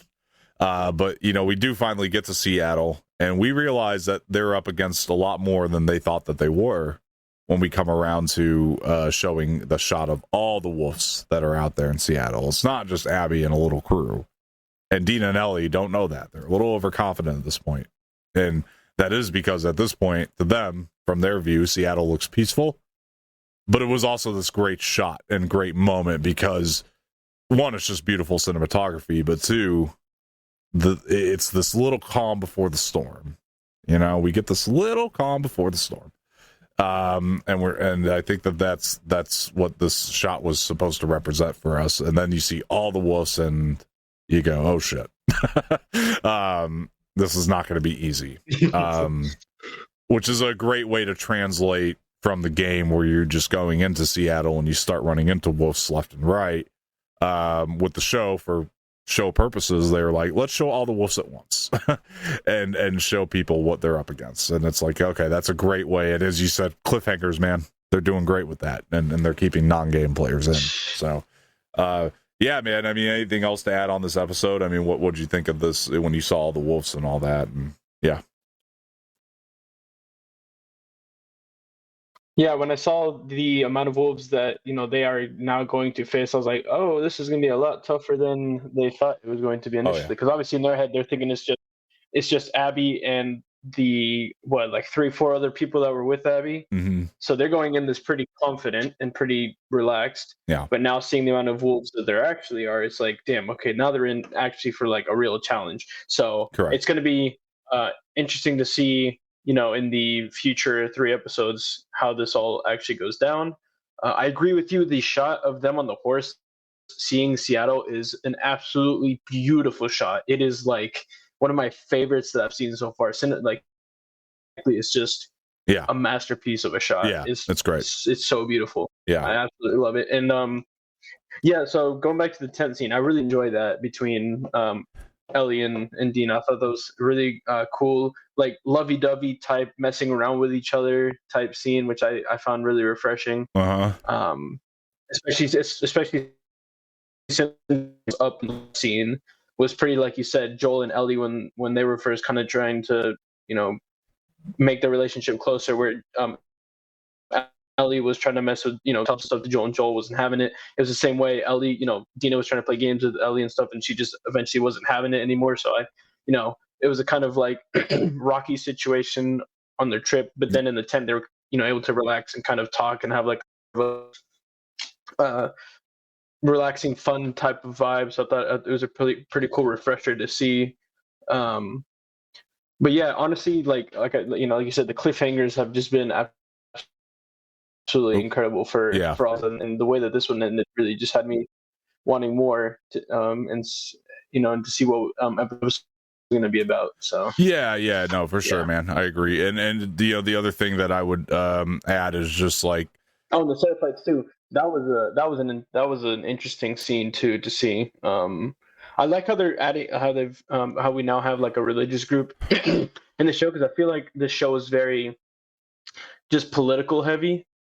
But now add this group into it is another cool, refreshing thing to add into this whole pool of fuckery, if you will. Right. Of just a bunch of people killing each other for power. Kind of what I was going to actually jump into is a little bit of the fact that I love a part 2 that is taking what was in part 1 and expanding, and that this is what this episode kind of showed you, is that this show is going to be so much bigger than season 1 was. This world is getting bigger. We're world building more. We're showing you more of the world that we didn't get to see, and that's what makes a perfect 1 and 2 for me, is when they can do that, and so it really is like this perfect sequel in that way, where it's just doing the world building and building the groundwork for what's to come, and showing a lot more layers to what you think is already there, and it's the Star Wars Empire Strikes Back dynamic, right? Where Star Wars just shows you one spot, one area,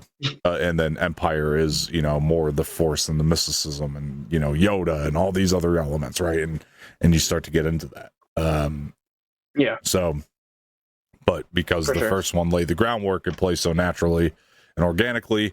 But then we get this 4th episode directed by Kate Herron. And let me tell you this. Like I said, there were some deviations I wasn't sure how I felt about in episode 3, but where they kind of deviated and made me feel not great about the areas made me feel not great about because of deviations, they made up for in other areas. Because in episode 4, we're going into what is actually Seattle Day 1. And having that Seattle Day 1 text is going to become very important later. You're going to find that out later on.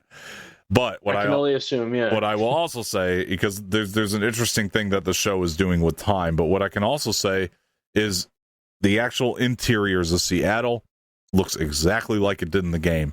And as far as adaptation goes, this episode is the closest to the game that they have come as far as being true to form for it. And also, there's less deviations, I should say, overall. Before we get into Seattle, though, there's another thing they want to set us up with very early on, as opposed to the game, which is Isaac. We get this great performance from Jeffrey Wright, who is just an incredible actor in everything he does. But immediately, there was an actor that I did not expect to see in the show, which was Josh Peck, who, by the way, with a limited amount of screen time, did a phenomenal job. He did a phenomenal job with that limited monologue. I mean, it was a great monologue. When that scene first, when it popped up and I first saw Josh Peck sat there, I was like, "What the hell is Josh Peck doing in The Last of Us?" That's like the last person I would have ever imagined to be in The Last of Us. But like, I absolutely enjoyed his monologue in that little short time that he was fantastic. He was there. Like, he absolutely delivered the crap out of that monologue. Yeah. I mean, but again, here's the thing though, is like it's weird because in like his role here, I don't know why it gave me like a vibe kind of similar to what he did in Oppenheimer. I don't know why, even though there's like 2 completely different roles, it just kind of felt somewhat similar to me. I was going to mention we've been seeing him pop up in more premium type things like Oppenheimer and now this, and he's actually one of these. He might be one of these actors to look out for moving forward, but also. The other thing I would want to mention about him is the fact that this is probably an example of somebody really loving the game and will do anything to be in the show. Like, that probably was the example of that, right? Where it's one of these guys who just really love the game but wanted to do the show regardless of the part. But they were probably like, you know what, we got Josh Peck. He's a talented guy. Let's give him something to do. And they did. They did give him something to do. And his scene was actually pretty impactful. It was written like something that you'd hear in like a Tarantino movie too, like that dialogue, and it was just so well done. Yeah. Like a war movie with like guys who are like about to go out to war. Mm-hmm. But they're telling each other like some funny story back when or something. Yeah. Right. Very reminiscent of like the opening to like Reservoir Dogs or something like that, or Mm-hmm. And the other thing I would want to mention too, but then you get Jeffrey Wright. It was a great introduction to Isaac. And if you're not a gamer, you don't know that Isaac is not part of Fedra. You just think, oh, here's this Fedra leader. Nope. He throws a grenade and blows up his own men. He is not for Fedra. Isaac is a man of his own. But obviously, that he kind of is the leader of the Wolves, and that's why it was so important to set him up. But Jeffrey, the other big thing though is we talked about Merle Dandridge with Marlene last season. Jeffrey Wright is also Isaac in the game, so it was it was another one of those examples, that's just cool. Like Merle Dandridge, where he aged into this role perfectly. So he was perfect casting to get him back, and then that's I'll mention this again. It's different than Troy Baker and Ashley Johnson, where they're not the right age to play Joel and Ellie. But if you can have somebody who was the right age, who was also the role in the game, you get them. And especially if it's freaking Jeffrey Wright, you definitely have Jeffrey Wright in your show. True. That guy, the voice is just unmistakable, and you need him. It's just he's perfect for Isaac, and so it's so great to see him back in this role. And also to have him this early was also fantastic. So, and we learn a little bit more about Isaac later on, but let's start talking about Seattle. Because Seattle Day One has some elements that I think are some fan favorite elements, and there's one in particular that is, I think, possibly my favorite scene in the whole season so far. And that is everything going on with this music shop, because this is one of those fan favorite moments that we've all been waiting for as fans. And it's a moment in the game, much like Ellie finding that jacket, that you don't have to do. You can skip the music shop when you're in Seattle. There's a great moment. When you get into Seattle on Seattle Day One, basically as the gamer, you have the option to explore more facets of it, to find more resources for your journey moving forward and things of that nature. But you don't have to. But if you do, and you go into this music shop, you get this bonus moment. But they did something brilliant here. So Ellie goes in and she plays Take On Me, which is the same song from the game, and the scene is almost one for one. The difference is they made this the moment that Dina falls in love with Ellie, and you can see it without words. You don't need Isabela Merced to tell you that. She just plays it, and it's a brilliant performance on the part of Isabela. Yeah, it's her facial expression. Yeah, which is why every deviation it's just like the face that Dina puts on. That's when you know that she's in love with her. Yeah. Which is why every deviation that they have done with the Dina and Ellie relationship moving forward, or before this, has been so important. The reason Dina and Ellie were not in the weed shop together and Dina was with Joel is so this could be the moment that they made Dina fall in love with Ellie, because in the weed shop, that's actually when Dina and Ellie had the same exchange that they had in the tent in the show, and that's also when they hook up for the very first time. That has not yet happened in the show. Okay. So they are able to use this Take On Me moment in this very much more powerful, beautiful way, because it's not optional. Bella Ramsey absolutely delivered the crap out of Take On Me. She did. She absolutely delivered the crap out of it. It was a great performance, but just like the way Ashley Johnson did it in the game, it was a shy performance. It wasn't somebody who was the greatest singer in the world or confident with their voice or guitar skills. It was very much like you were watching somebody who's played guitar for just a few years play this song. And you're right, it was perfect, and you believe every moment of it that this made Dina fall in love with Ellie. Just tell me what you thought of this moment when it came up, man, because this is a fan favorite of mine, and I couldn't wait for viewers to see it. But what did you think of this? And it's another scene that replays in my head every day. Just honestly, Oh, yeah. see from the moment they were looking through the vinyls, and then she walks up, and sees the guitars on the wall, and then she sees the case, opens it up, picks it up, starts playing, and then you have Dina listening to Ellie like tuning the guitar up, and then Ellie starts playing and singing "Take on Me," and then you have Dina walk upstairs and just start admiring what she's doing, and just instantly from the look in her eyes, that she's fallen in love. I just like, this is exactly what I needed to see on screen was the moment that Dina fell in love with Ellie. Yeah. And it was just amazing to see. I absolutely loved seeing this on screen. And I honestly just want to like rewatch that scene over and over again because it was just such an amazing scene to watch. And essentially now knowing because we know that Dina has a relationship with Jesse in the past in previous episodes. Yes. To me, what this said was basically that Dina has chosen Ellie over Jesse, is what that scene told me right there as well as a viewer. I agree. Is that she chose her over Jesse. I agree, and it's made every prior deviation worth it now because now we know what they were trying to lead to eventually, and a little bit of something else later. So what the deviation are too, so no, I do, and the other thing that I would say too is just like how, I mean, first of all, just the fact that Bella played this and sang it on her own, like this wasn't somebody else singing the song and it dubbed over Bella Ramsey. Like she played it live, sang it live, and also the good people at HBO did put this clip on YouTube so we can go back and watch Bella sing "Take on Me" as many times as we want without having to play the episode and kill our remote batteries for rewinding it so much like I did the first time around. So that's always a great added bonus. But yeah. So very thrilled about that. Jose's internet is messed up, so it's just frozen on that laugh. Oh, there he is. He's back. Anyway, so yeah. So there you go. On your end. It might be on my end. I'm sorry about that, everybody. But we're getting through it. We're fixing it. We're fixing things. Hopefully. And I tried to close some things out to try to improve it a little bit. But yeah, I'm working on it, man. Anyway.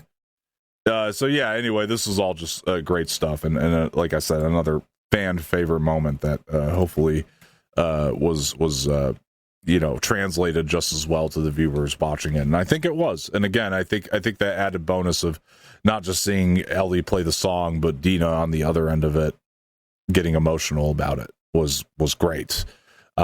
Which you didn't have in the game so much because again, they were already in love, they had already hooked up, all that was already in play back in Jackson, and this you don't have, this is different. So it made all the deviations worth it and pay off. And moving forward from here, we get this we pretty much get the opposite of the sweet moment when Isaac is given his little monologue about the frying pans with that naked tortured scar right in his little area there, and it's just like it's like so disgustingly brutal, but it is the perfect setup for Isaac even moving forward, just to know like how messed up this dude is, how much he hates Seraphites, how much the wolves and the Seraphites have animosity toward one another.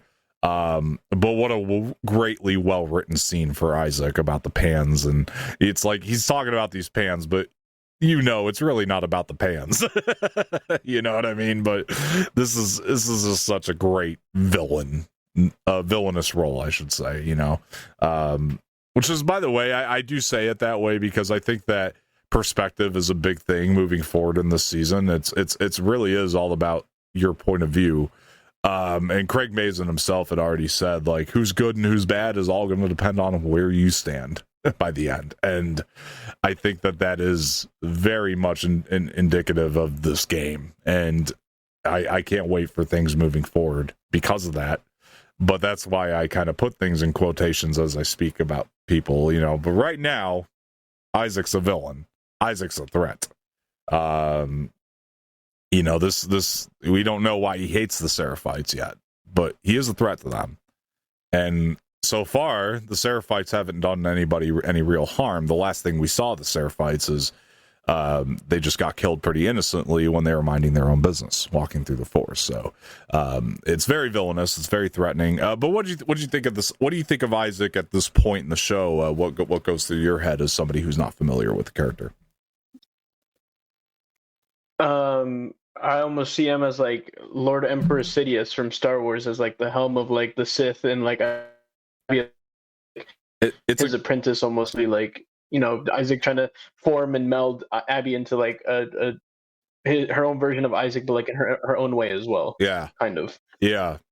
No, that's and the fair. whole scene with him torturing the Seraphite was because when that scene first popped up and he started talking about the pants, I was like, who the hell is this guy talking to? Mm-hmm. And what the fuck does this story about the pants have to do with shit? Is he about to like cook an over easy egg with some like bacon and some toast or some shit? Right. And then he lifts the pan up and it shows the Seraphite kind of chained up and naked. Yeah.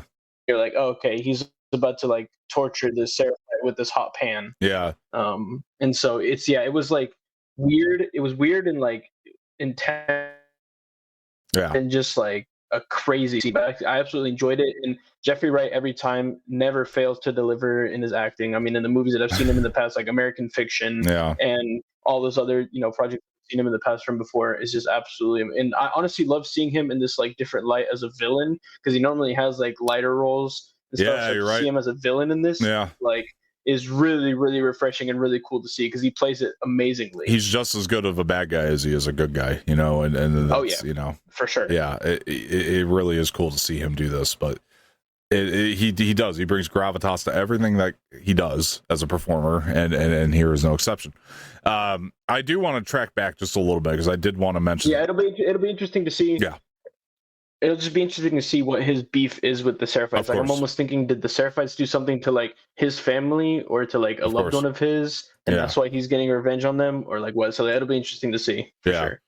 Oh, really quick though, too, right in the midst of that monologue, I gotta say, one of the brilliant pieces of writing that was not in the game is when that Seraphite looks at him and says, "Every day, a new wolf joins the Seraphites. It's not the other way around." And Jeffrey Wright gives him this look that's like, you're right. It's not, that look that he gives him is pretty much like, you're right. He does, even though he knows he's right, he's still gonna beat the shit out of this guy. He's still gonna, so. Well, he eventually just ends his misery and shoots him and kills him. Pretty much, but he's not giving him mercy necessarily either. He's ending his life. That's it. But anyway, I did want to track back really quick. There's one other extra thing that they added with the guitar moment that I want to point out is really brilliant. After Ellie plays a song, you get this like close up, the zoom in, I should say, on the guitar. Now, most people or most shows, you would look at that and say that guitar's coming back around. Somebody's going to get their ass kicked with that guitar or something along those lines. And maybe that happens later in the season. I don't know. But I'm just going to tell you what I see after thinking about it, is I see that little zoom in on the guitar as Joel is here in spirit. Joel was with them the whole time throughout that moment. That's what I look at and think of when I see that they added that little extra zoom in on the guitar. And the other thing I do want to add is that's good. That's good. Well, the reason why is because they do add that extra line that wasn't in the game of Joel taught you really well, and Ellie going, he did. And I think that was kind of the purpose in from my perspective. Again, maybe somebody does get whacked in the head with that guitar later or something. I don't know. I don't think so, because I don't see them going back to the music shop. Hey, things have double meanings, so you never know. It could mean both. The Joel's there in spirit, and someone gets whacked upside the head with maybe. I have more faith in the writers to think it's just there to be an action piece. You know what I mean? Like, I think it's going to be a little bit more I think it's more of a spiritual thing. I really do. Of Joel was there, he was present with them, and that's how I looked at that. I thought that was a really neat thing to add. Anyway, so but we do go on the mission with Ellie and Dina, and everything kind of moves really quick throughout this episode from here on out. I thought it was paced very beautifully. Second of all, Second of all, I mean, we're bringing back that Dina counting thing, right? With the infected here. Yeah. Which I'll get to in a minute, which I thought was also brilliant. But even before that, this is where we start to, much like the game, we go to the radio station, but it's a little more during the day. They decided to go with nighttime, which was brilliant because that was Dina's whole plan of when Ellie saw the sign. That was a cool deviation. Ellie sees the wolf sign, and Dina was like, we go at night.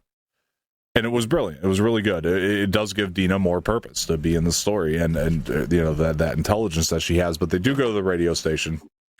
And then they're encountering two different wolves.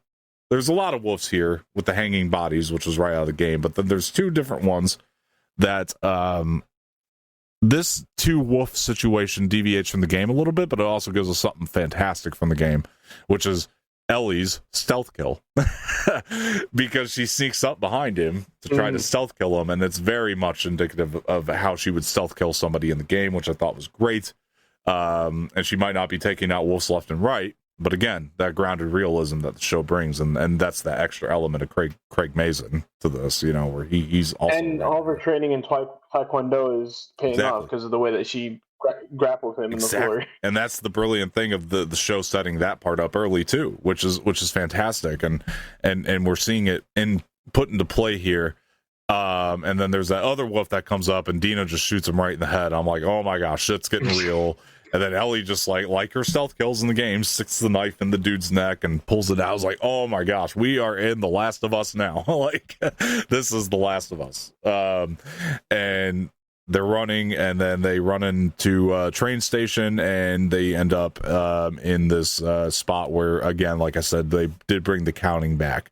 And what I love about this is the way that they use that counting to build tension. This little thing that they set up early on, again, that wasn't in the game, is now building tension. Although this train station sequence is everything here is pretty much like the game that they've done up until this point. Maybe the setting is a little different, but as far as day and night, but it happens in the game as well, where Dina and Ellie run through this train station, and there's this horde of infected, and Dina is scared to death because Dina, unlike Ellie, has not been up against this amount of infected, and you can see that through her facial expressions as she is seeing them, because she's just in such shock she can't even move at one point. I mean, Ellie's trying to climb up the train car, and Dina can't move because she's just sitting there looking at like, what the hell? And maybe she's thinking like we might not be cut out for this journey as much as we were thinking, and I did enjoy that extra element of fear that they add to Dina, and then and Ellie too. I mean, Ellie's clearly still scared, even though she's been through this before in season 1. But how great was this train car sequence, man? I mean, them running through and shooting infected. It was such perfect suspense build, tension building, and oh my gosh, shot so well. I loved all the moments that all these infected are coming through and they're shooting them like left and right. It's good action. You know what I mean? Because it's action that, might have consequences, So I found when I was watching, I was thinking in my head, yeah, Ellie is scared, but I think she's scared for two reasons. One, because she doesn't want Dina to get bit and get infected, because she knows that she's going to have to kill her, and she's going to be probably more mortified and more upset to kill her than she was Riley. Yeah. Obviously, she was still very sad to kill Riley because it was her first love, but that having to kill Dina would be a lot more sad to her. Like, she would literally be hard. I believe you. Or I mean, so I think she's scared in that sense. Yeah. That at this point, Dina doesn't know that Ellie's infected, so she doesn't want to get bit and then have to explain that to Dina. So I feel like those are like two reasons why she's not scared because she if she gets bit, oh no, I'm infected now. No, she knows that she's immune. I think she's scared because she doesn't want Dina to get infected. Of course, she knows she's gonna have to kill her. Oh no, there's definitely that element. Yes, it's the elements of I think she feels a level of protection over Dina. Yeah, for sure. I definitely think that comes into big play into Ellie's fear here. More so probably than the infected, because again, Ellie's been through this before, so it's nothing new to her. But they are trying to get away, and they do get away, luckily, because again, that, and I was gonna say, to touch on this, the whole train scene, them running through and killing all these infected was incredible. I absolutely loved it from beginning to end. It was shot beautifully. It was intense as hell. You're there the whole time, like, make it through this. Are they going to make it? And they do, and it was just amazing. Yeah. I loved it. And they try to go through these rusted things, one of those turnaround things. I can't remember exactly what you call those. Like gondolas, right? Isn't that what that's called? Where it's like I don't know, but it's rusted. Those fan-like things. Yeah, it's like a gondola, right? Isn't that what they call those? Where they're trying to get through it. Yeah. So they try to get through that. Gondola, yeah, and so and it's all rusty and it's hard, and that's very similar to the game, by the way. Again, the game, this is very true to the game up until a point, and the point that it starts to deviate a little bit, this is where everything that they deviated on, I was like, it's perfect. The deviation is perfect, because in the game we have something called spores, which we're finally going to get in episode 5 of this show. We haven't had spores yet, but we're going to get them in episode 5. And spores are basically the game's version of tendrils. And when Ellie and Dina are in this train station, there's spores and they have gas masks on. And there's a moment in the game where Ellie's gas mask breaks and she's able to breathe in the spores, and that's how Dina finds out that she is immune. But this adds an extra bit of tension to it, because what we see is Ellie sticks out her arm to protect Dina to make sure that she doesn't get infected instead, which I thought was brilliant, because now it's also because the difference in the game and in the show is, in the game you get infected by breathing in the spores. Right. In the show you get infected by getting scratched by one of the infected. Yeah, but if Ellie breathes in spores and that's why. And it's but the thing, you're saying? Go ahead. No. But I was saying, like if Ellie breathes in spores and doesn't get infected, then Dina knows right off the bat, oh, she must be immune.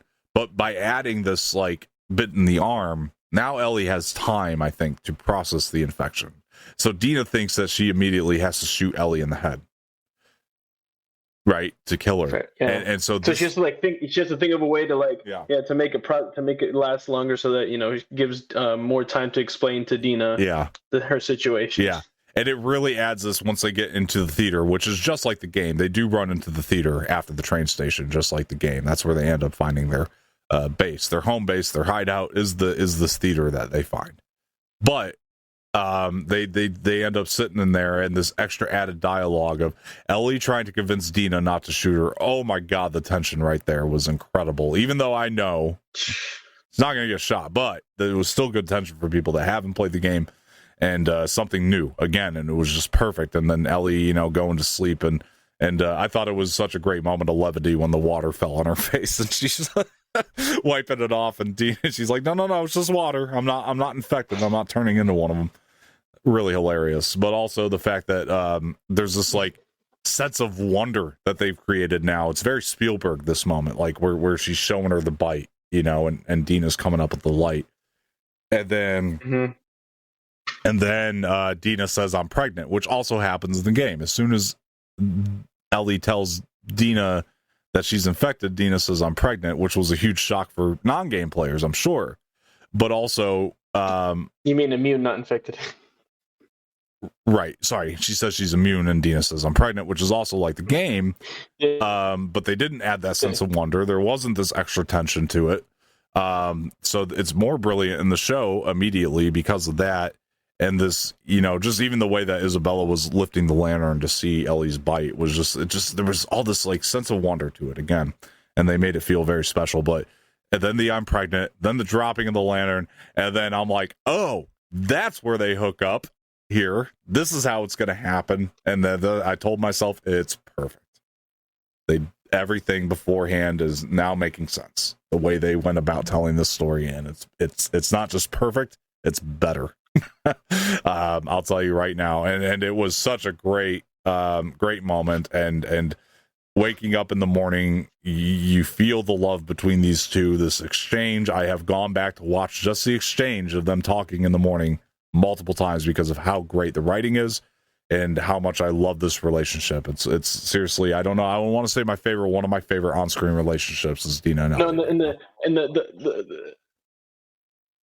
the levity in the morning too, of like saying, oh no, morning breath, and then have some beef jerky to kiss in the morning was hilarious. Yes. I love it. Was hilarious. But everything they did, the building up to it, guys. This is I can talk. Let me talk. Please, because you haven't played the game, so you had some shock here. I was gonna say the whole. Yeah. Well, I mean, seeing Ellie put her arm in front to get bitten instead of Dina was obviously do that. Obviously, Ellie being immune, it was either that or Dina gets bitten, she's infected, and Ellie has to kill her. Correct. So I knew she was going to do that, and honestly, I knew that as soon as it happened, I knew Dina wasn't going to kill her because there's just no way that Ellie's going to die right here, right now. There's too much that Ellie still needs to do. So I knew that Ellie was going to find a way to prolong this and convince Dina that she's, not to kill her, to tell her essentially that she's immune. So exchange in Isabela for these two characters was honestly, I think, one of my favorite between theirs out of all the episodes we've had so far. Yeah. Like this whole theater interaction was incredible. Like the tears coming from Ellie's eyes, trying to get Dina not to shoot her and then like Dina crying, like shaking, like pointing the gun at Ellie was incredible. And then like you said, the levity of Bella. Of Ellie waking up to water being splattered on her face, and then telling Dina's like, no, I'm not turning. I swear, it's just water. It's just water. Was really really funny, and Ellie showing the bite and saying, "Yeah, I'm immune," and then Dina just dropping, "I'm pregnant" out of nowhere. I'm like, "Come again? You're what now?" Yeah. But then in my head at that moment, I'm like, okay, well that explains when you threw up when you saw the Seraphites, and when you threw up when you saw all the hanging dead bodies when you were in the wolf base. Yeah. And also explains why when they stopped at that one place, she's like, "Oh, let me go to the bathroom real quick." It's because she was peeing on pregnancy tests. That's right. That levity was funny too. When Dina pulled out like 7 different pregnancy tests that were all positive. You peed on them? Damn. You peed on them? Yeah, that's how it works. You don't randomly go around pissing on things like that. That stuff was so good. Oh my gosh, I love these two so much. And it's so funny. Really quick, going back to the little lantern scene where she's trying to look at the bite. Like, can we talk about the score right there? We haven't talked about the score enough, and this is one of the things that was done so well with the score. About the score. I don't think we've talked about the score at all throughout any of these 4 episodes. No. Which, by the way, is the score in all 4 of these episodes have been amazing. Kudos to all of them. It has been amazing. Well, you get this very wondrous Spielberg sci-fi like music going on when she's trying to look at the bite. It brought me right back to those types of films, number one. But then number 2, the way after I'm pregnant the score kind of drops out and then it just changes tone immediately once they start kind of going at it. But I mean, and they really went at it. I mean, I was like, damn, Dora's letting swipe here. My God. But yeah, man. No, and then there was another. I just remember there was another little funny dialogue that it was between Dina and Ellie when Ellie was like, "Is it Jesse's? Are you sure?" Basically, like insinuating that she like might have slept around with more guys. Yeah, that was really funny. Yeah. I thought that was funny too. Yeah, but finding out it's Jesse's, I was like, I mean, that doesn't surprise me, and now it's going to be a kind of like a. Jesse is going to just really be just a father, no like intimate relationship there, and really the mom, and then Ellie's not going to be a mom too, but that there's more of an intimate relationship between Dina and Ellie, whereas Jesse's kind of just going to be like that one side father that just is kind of involved, like father wise, Absolutely. And I mean, the thing that I got to say is this after conversation, the thing that strikes me so brilliantly about it is like the fact that it's very much like this exchange does happen after they hook up in the game as well, like I said much earlier in the weed shop, which was Jesse in the show, but it happens much earlier in the game, but also it's much more thoughtful here.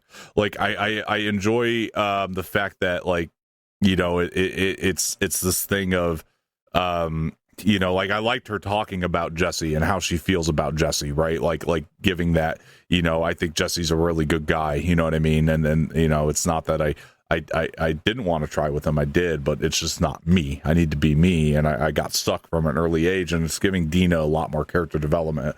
To me, this episode was Dina's episode. Like, I thought episode 4 belonged to Dina 100%. Like, I think I think that it was really there to like give and us. I love basically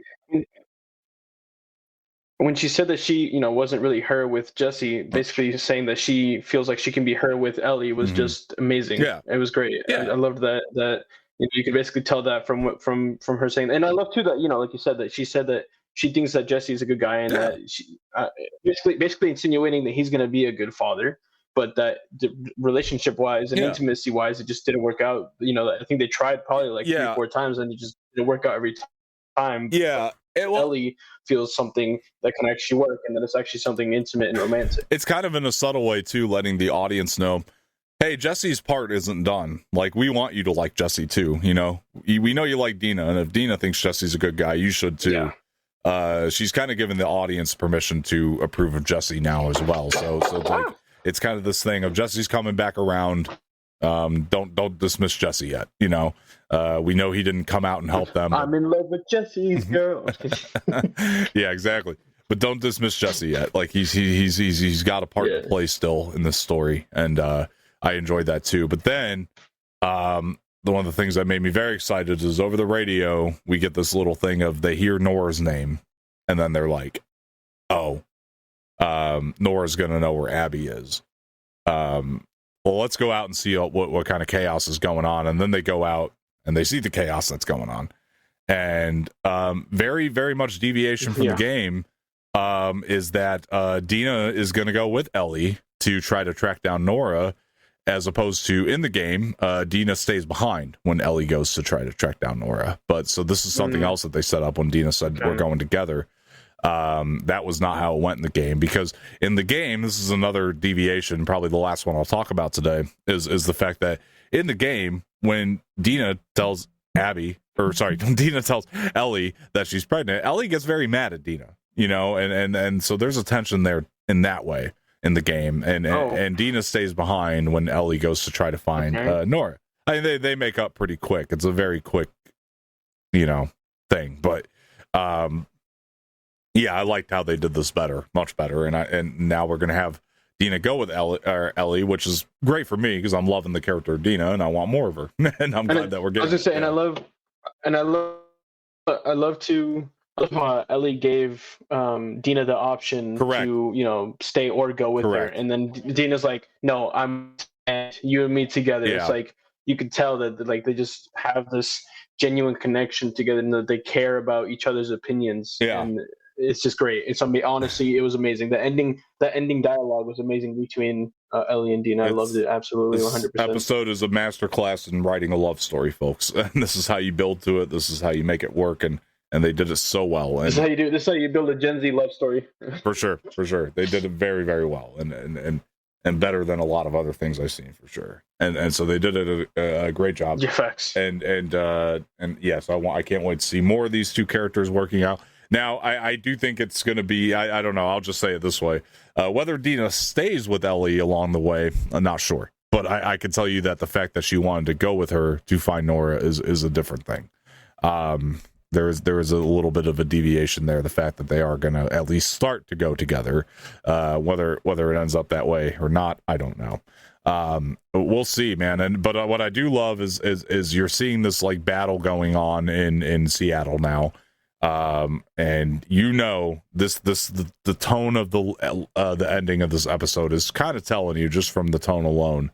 We're hitting the gas, folks. There's no slowdown from here on out. The gas is being hit, and nope. We're gonna hit the gas, and we're gonna keep going forward. And I think that is, and it makes a lot of sense for me knowing the events of the game, and kind of now I think having an idea of where they're gonna end this season.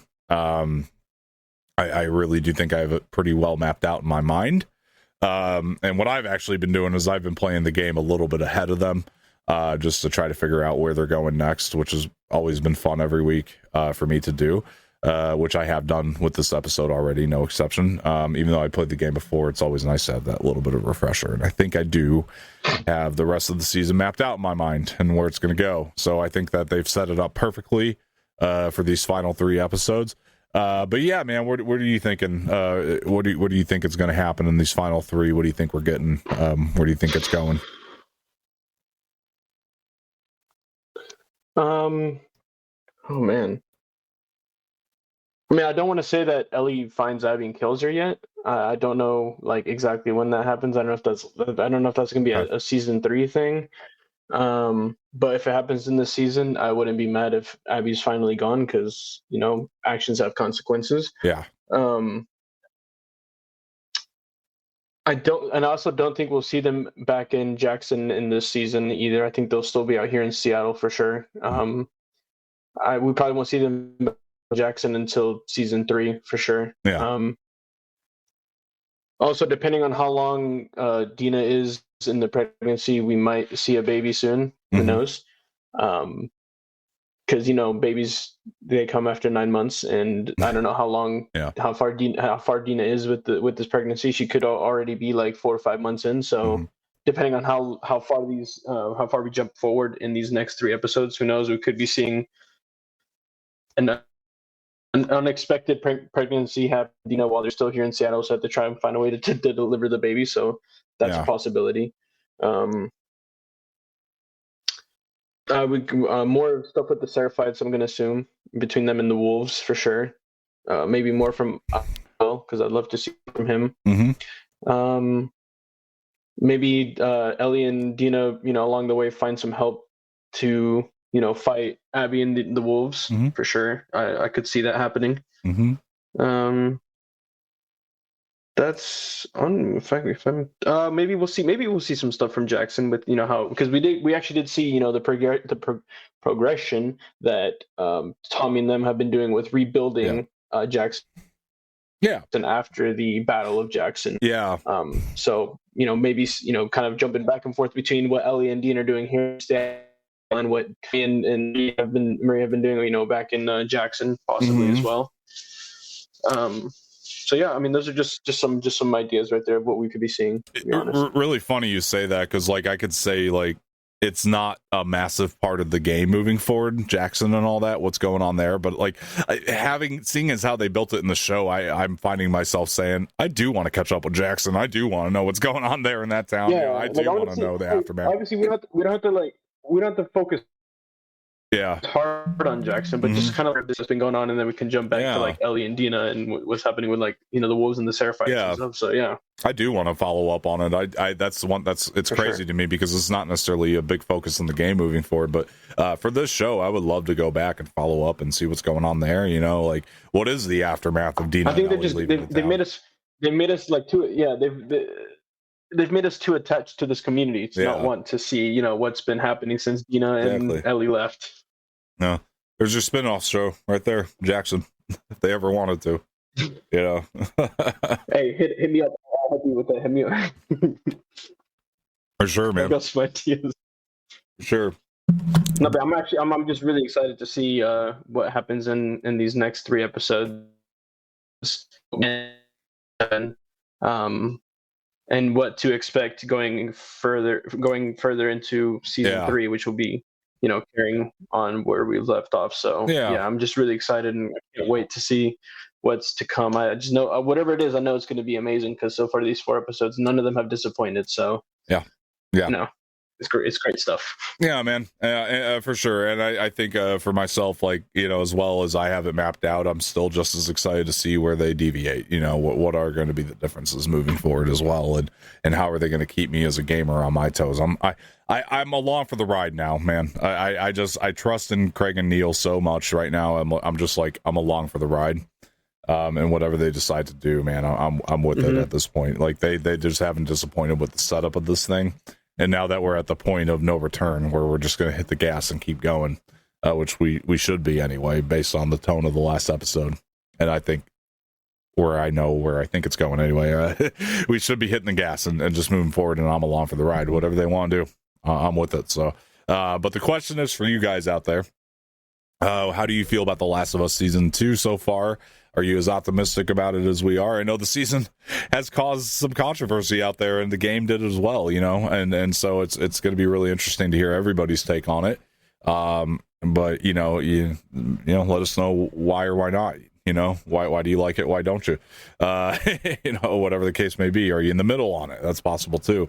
Or are you just kind of waiting to see how it plays? You know, I know some people that are like that. They're like, I don't hate the season, but want to see how it plays out the rest of the time. So definitely let us know in the comment section below. And thank you for joining us for this long. This has been a very long discussion, but one that I've been aching to have. So I'm glad we did have it. So that yeah, man, yeah, great stuff. I'm loving this season so far. It's just it's hitting as well as season 1 did for me, for sure. So very excited to see what happens moving forward, and they're doing a great job adapting, if you ask me. So before we get out of here, please like the video, subscribe to the channel, leave some feedback in the comment section, share us with your friends, hit the bell for notifications, always much appreciated. My name is Dom, that's Jose, and I will see you guys later.